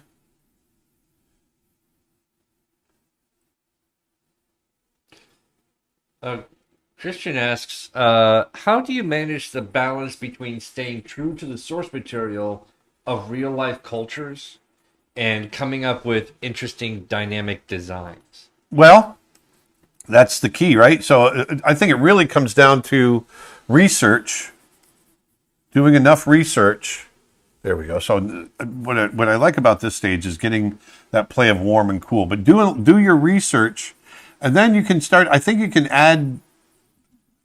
Obviously, you want to be careful from culture to culture, but like this here, I was influenced by. I think I'm changing it up enough that it's going to be okay. Yeah, this is a made up creature that is obviously using Mayan influence. Well, that one's a little bit too much right there. Sorry, I'm trying to draw and talk at the same time. I'm struggling a little bit. So now what I'm doing, and I will break this down, don't worry. I'm right in the home stretch right now. So I want to add a little more definition in a couple places. Are you going to do the pupils? Someone's asking. I was thinking about leaving them pupilless, but I They might. kind of look cool. What's You ever that? I said it looks kind of cool the way it is. Yeah, I kind of like it like You ever that. seen the X-Men comic books Storm? Yeah, it's like Halle that. Berry played in the comics. She never has pupils. It gives a really cool effect. Yeah, that's. I was always I was affected by that when I was a kid. I used to see it was in comic books. I started seeing him do that, and I always thought it was really cool looking. So I like to do that every once in a while. So what I'm doing is I'm going in and just adding this subtle. You could just say this jaguar has glaucoma, Yes, exactly. and that's why.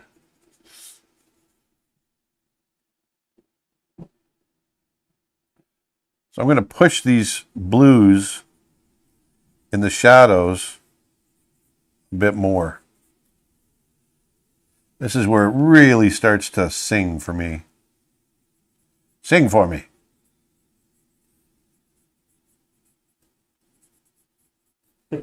Martin Berger says, we are the pupils.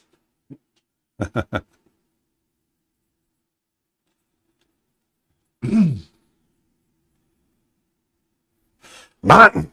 Martin. Someone on Twitch says, maybe no pupils, but a bit of glow to the eyes. Oh, that's interesting. A little glow. And Twitch question: what is that from? Where you keep saying "sing for me"? Sing for me? Mm-hmm. Oh, I don't know. Oh, sounds like That's just my the own. opera. That's just my own little thing. Because the Phantom actually says that a few times in a particular song. Oh, does he? Yeah. Well, Sing for me, my angel of music. oh, well, look at that. I didn't even know it. Where would you recommend looking for references to practice drawing different animals?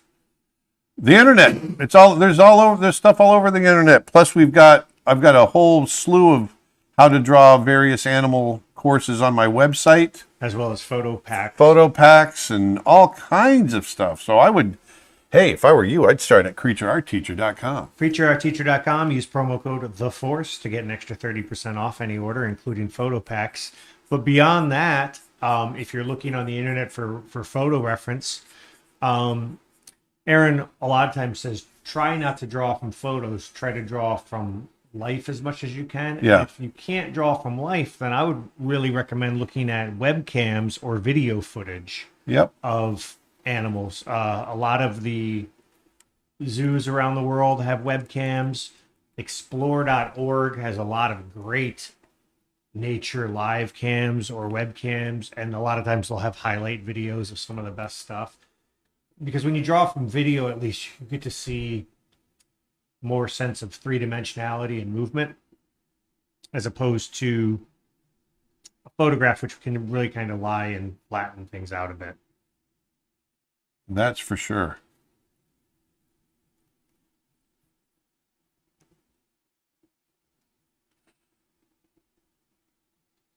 All right, we've been at it for 2 hours. Citizen Seagal on Facebook says, I don't think the AI can draw like you. Oh, never say never. I appreciate that, but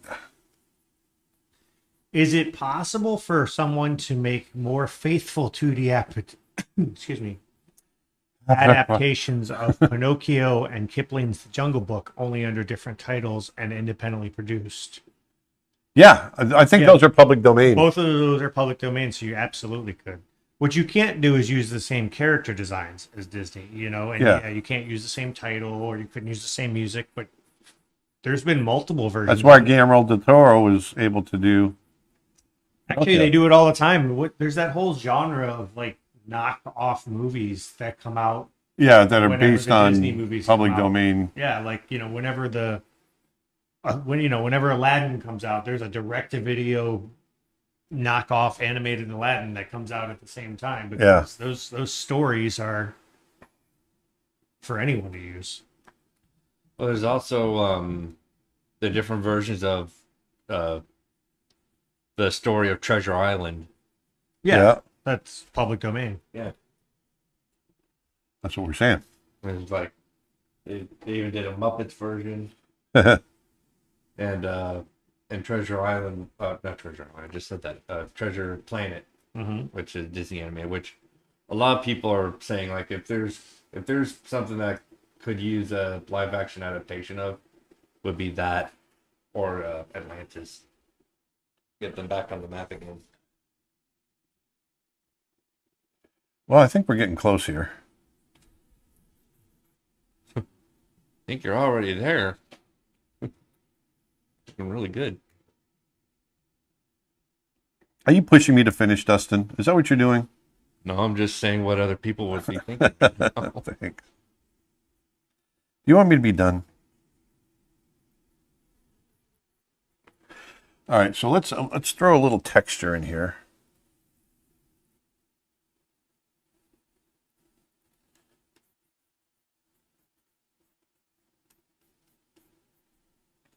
Do you know who animated the main character, Milo Batch in Atlantis? John Pomeroy. John Pomeroy? Mm-hmm.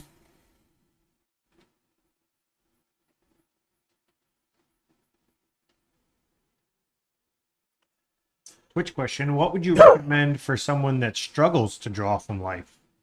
Doing it. There's no magic answer for that. It's you just do it a lot. It's like anything else. The more you do it, the less you'll struggle. We all struggle at everything that we do in our lives at some point or another. I mean, we all struggled to walk at one time. But the more you do it, the better you get. And so it's the same with drawing from life. And so it goes, and so it goes. Yes. All right. And I guess Julie was correcting my statement earlier. It says, no, we're still waiting for that quote unquote one more thing. I'm going to try one more thing. One more thing? Got orange, and I put it on overlay. And I want to go to soft. Just want to see what it's going to do if I run my... I want to push this heat against the... What do you think Yeah, there of it feels Glenn pretty good. Keane's work on John Silver and Treasure Planet? Oh, I loved it. It's my favorite character. Glenn can do no wrong. Yeah. I also like the voice of that character. Just all the voices from that movie are really good.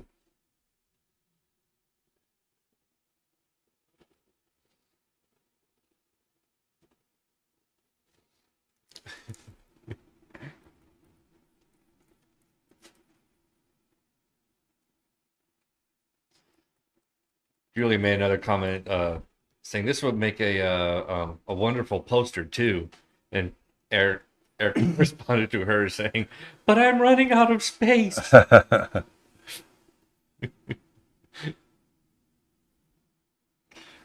I'm sure your walls and ceiling are just covered with artwork. Why is this all of a sudden really... What's going on? Everything all right? No, everything's freezing up. Uh-oh. Have you saved? Okay, there we go. It's like it was just... Whoa. I'm going to save right now. Everything running in the background? No, it just bogged down all of a sudden. All right. Saving. Let's get in there and save it. Live stream images. Live stream. Where are we? Live stream images right there. We're going to call this Mayan Jaguar.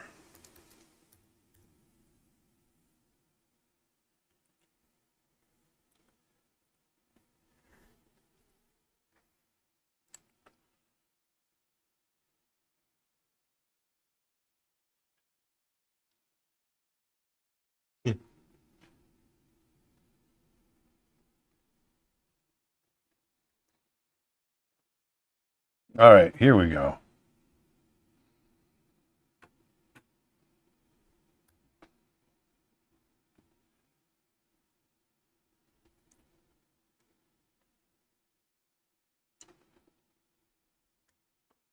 Let's see. I want to find a nice grunge texture. Let's see what we can find here. That's not too bad. That's not too bad. I don't like that line going through it. These are kind of interesting. This is my classic go-to right here.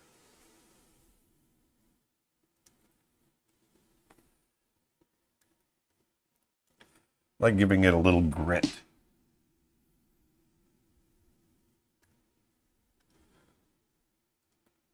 I think it's because this is such a big image. Do you know who animated Meg in Hercules? Meg, trying to remember. I think it was oh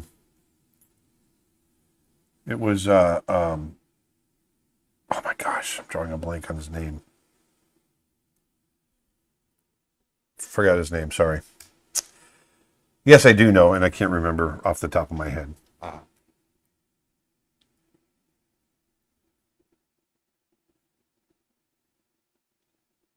Sorry, I'm Ken Duncan? Ken Duncan, thank you. I was thinking Ken Duncan Studios in Los Angeles.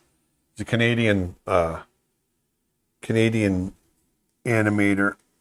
He's been in LA forever, but he's an amazing animator.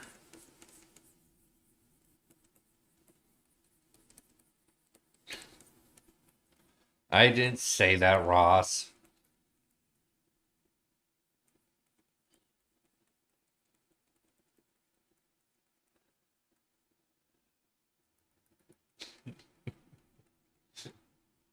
Zelji popped back and I guess he went AFK for a minute. Says, I missed a couple of minutes. Did I miss anything? And Ross Wiley on here says, Dustin announced that he is planning to replace Aaron Blaze with AI. Nope, can't do that. That is impossible.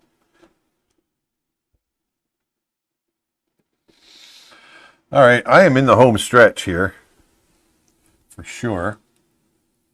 Someone on Twitch says, maybe those whiskers should cast a shadow on the feathers underneath, or maybe that would be too much. It might be, I can try it. It might be a little much. I don't know that you'd really see them. They'd probably diffuse. Where are the, what layer was the feathers on? I forget. So we'll go under there. Under where? Underwear?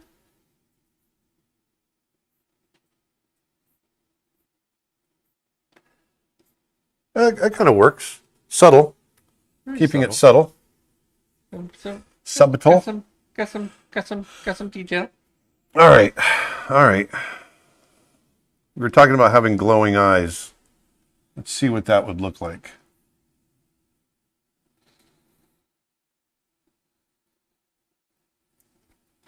I suppose we shall find out soon enough.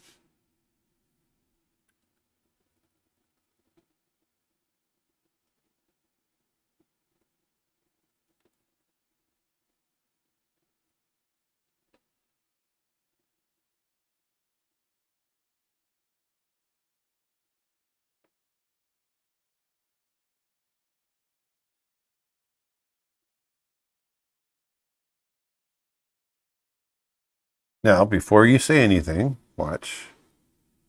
Oh, I still got to do the breakdown, don't I? To show everybody the layers. Yeah.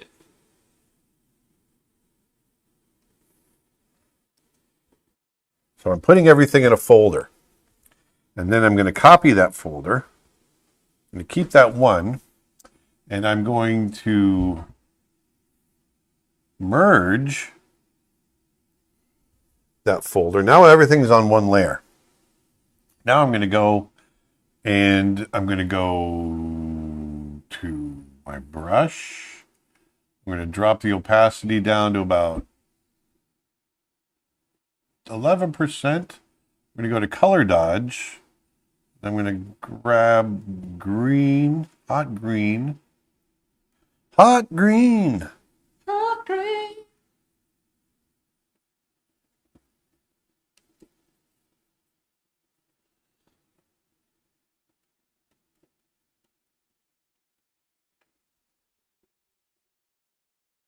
Not sure I like it.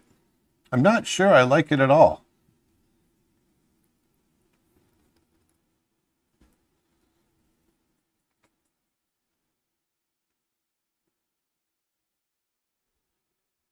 What do you think, Dustin?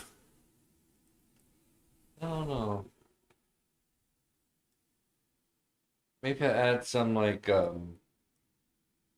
might be a bit much, but maybe like some Ooh, look, his eyes are flashing.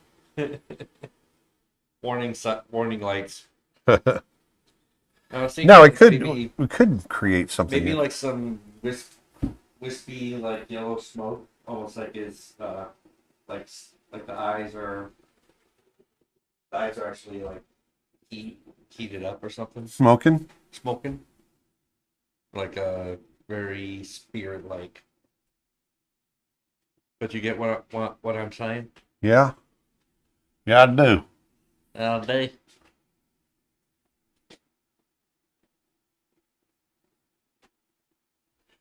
Someone had suggested glowing eyes. I'm not sure yet. Here, watch. I'm adding highlights, but without. Look, his eyes are flashing. Yeah, I think I like it better without. Me too. It looks. This feels a little. Yeah, I like it better without as well. What happens if you just lower the opacity a bit on the brightness? Like just lower the brightness a bit. So it's not like overpowering.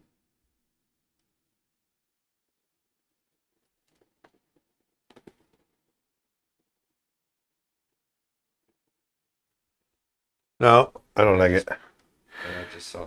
Don't want to do it. I'm fighting it. I don't want to do it. I think we're there. Trying to find one more thing to do. Sign it. Sign it, baby. That's one more thing. Do it.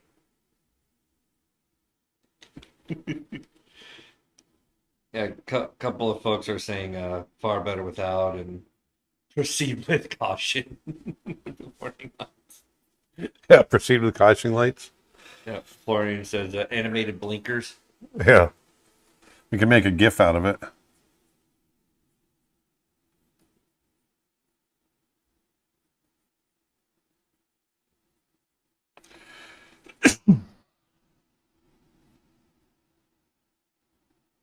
So it says need give him a name.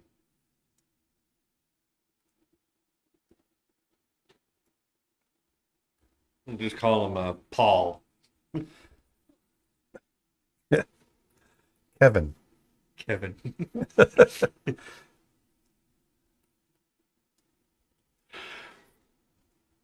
Oh, you know what? There is one more thing. One more thing. Yeah. Official. We have one more thing. Yeah, we do. Just as an experiment, I wanted to see what this would look like. Looks like we got one more thing, senor. Senior.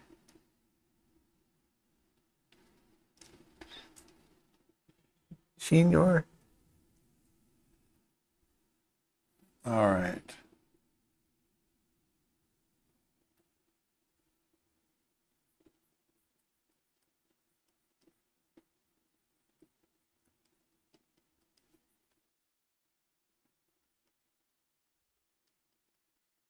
I wanted to push the black stripe across his face. I want to see what that would look like. Is there a watermark to protect your work from AI theft? No. I don't really worry about that stuff, to be honest with you.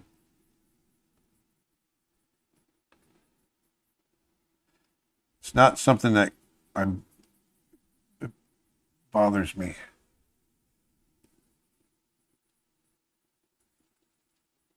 There's so much other artwork out there.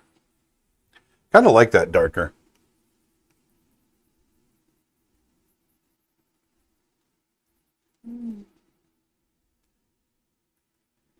But it looked like it was a lot lighter before, wasn't it? Yeah. I wanted it to feel like makeup across his face. As a matter of fact, because you could do something like this.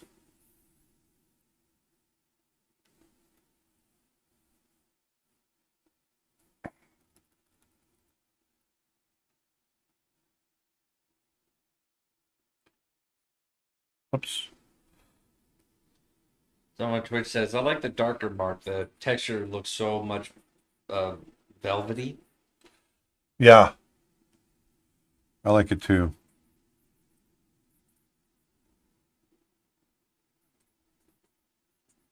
I was looking at some Mayan makeup.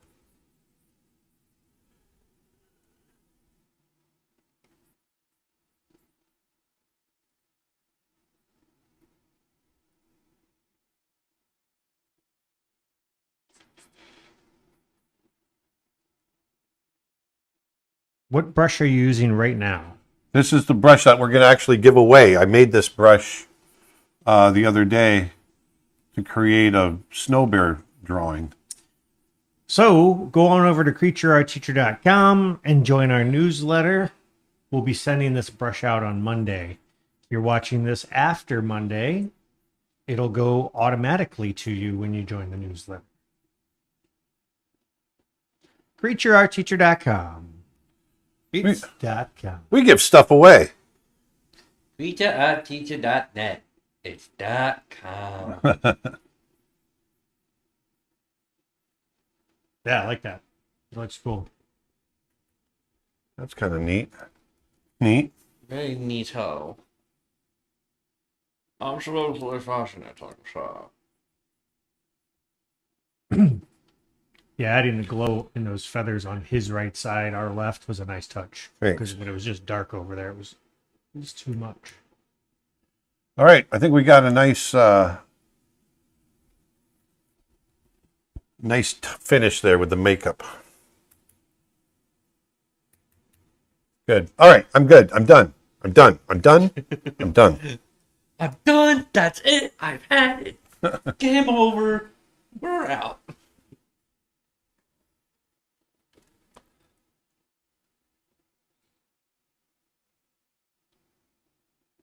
YouTube question. I think I'm a little too stubborn in avoiding blending layers, but I think it's also good practice having only painted for a year. Thoughts? Yeah, it is good practice. To not blend layers? No, to blend layers. Is that? I think they're maybe I saying misunderstood. they avoid blending layers. Oh. I think they're trying to approach it like it's just pigment, Oh. like No. paint on paint. Yeah. Oh. You're talking about blend modes. I think so. Oh yeah. It's what I avoided it at first too.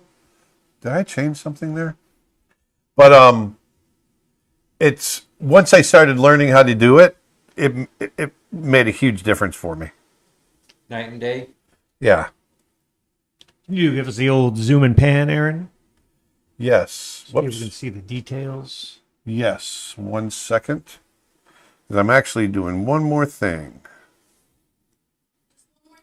Yeah, one more thing, baby. One more thing. Oh my god. Oh, good lord. What'd you draw? We did a. Hold on 1 second. We're doing a Jaguar, Mayan-inspired Jaguar portrait. I think you need more shadow. More shadow.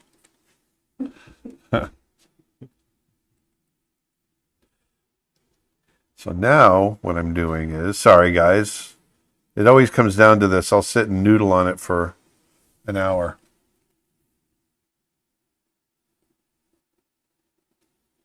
I want to go back to I want to get a little fur texture in there.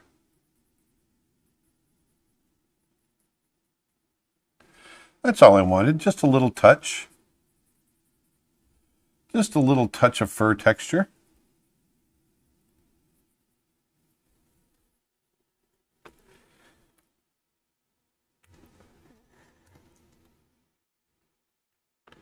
There we go.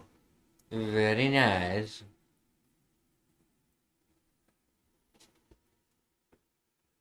So there it is. There it is. Starting out very loose and just slowly build it up. Start out with the loose drawing, then a refined drawing. That loose drawing, I'm always trying to find the image. And then from there, we go in and lay down the local color.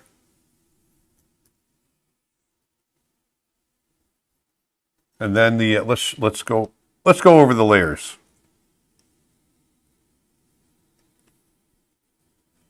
Let's do this. Got a little grunge texture in there.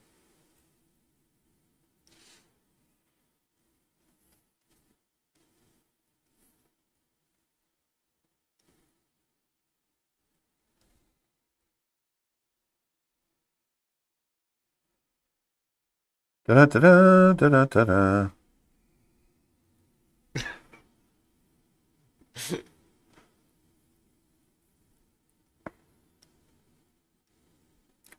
All right, so let's go over the layers. Sorry, I'm just looking at stuff here. Turn everything off. So we start out with our rough drawing, right? Oh, I got missed There's something. the spot. I missed a spot. There it is. So we start out with that rough drawing. There it is, very toned down. That's where we started with. You start with a mess, right? But you find the composition, and then I knocked it way back and did the refined drawing over the top of it. And that refined drawing is knocked back as well. So that's where we ended up with that. And then we started laying in that local color, right? So that local color very, very quickly was laid in next. Turn that off. I've since erased parts of it. That's why it looks a little funky. Okay. Funky. And then we're going to knock this way back, our drawing. We started laying in shadows, finding the light shapes, pushing those shadows even more. There's some drawing layer there. I don't know if I have that on before or not. Anyway, I'm going to keep going. Turn this on. Reflected colors underneath there.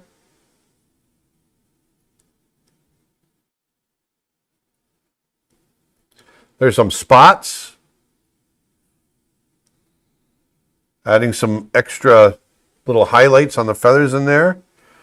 Then I went in with overlay blend mode and punched up the color, pushing shadows again, pushing more defining lights, reflected lights.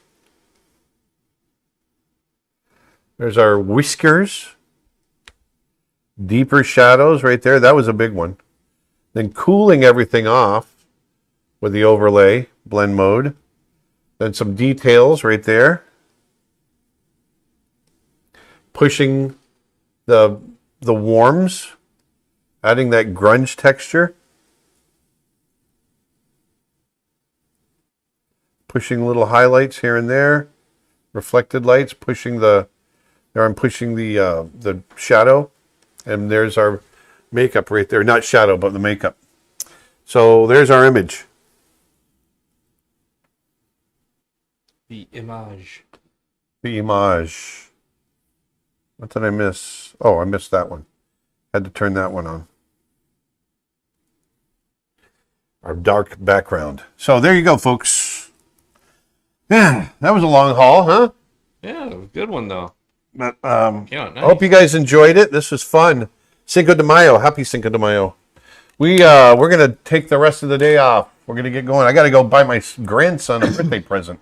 I got to go buy your grandson a birthday present. Yeah. Yeah, So let's run down everything. So the sale, everything's on the Everything website. on the website is 30% off or more. Plus, if you use promo code THEFORCE, all one word, you can take an additional 30% off your entire order. May the force be with you. Yes. Always. We also just put out 10 new, count them, 10. Catch here. Catch. Put Yes. on the camera, Justin. Look at that. Well, 10 new puzzles. All kinds of stuff. I focus it in. right there. There we go. That one's nice. They're all 12 by 18 or 18 by 12. Depending on how you want to say it. Anyway, including a special members only puzzle as well. 500 piece. So go check that out. PreacherOurTeacher.com. New merch. We got more coming soon in that regard as well. So thank you so much, everybody. Had a great time today. So we'll see you again next month on the first Friday. And if you want to see more live streams, then go on over to CreatureArtTeacher.com and become a member. And you can join us twice a week as I'm making Snow Bear and giving little animation lessons. And we talk about what's happening in the world. We have a good time. So going out there and go put some beauty back into the world, because that's what we do as artists. And I will talk to you next time. Thanks, you guys. See you guys. Cowboy Bebop. CreatureOurTeacher.com. The fullest will be with you, always.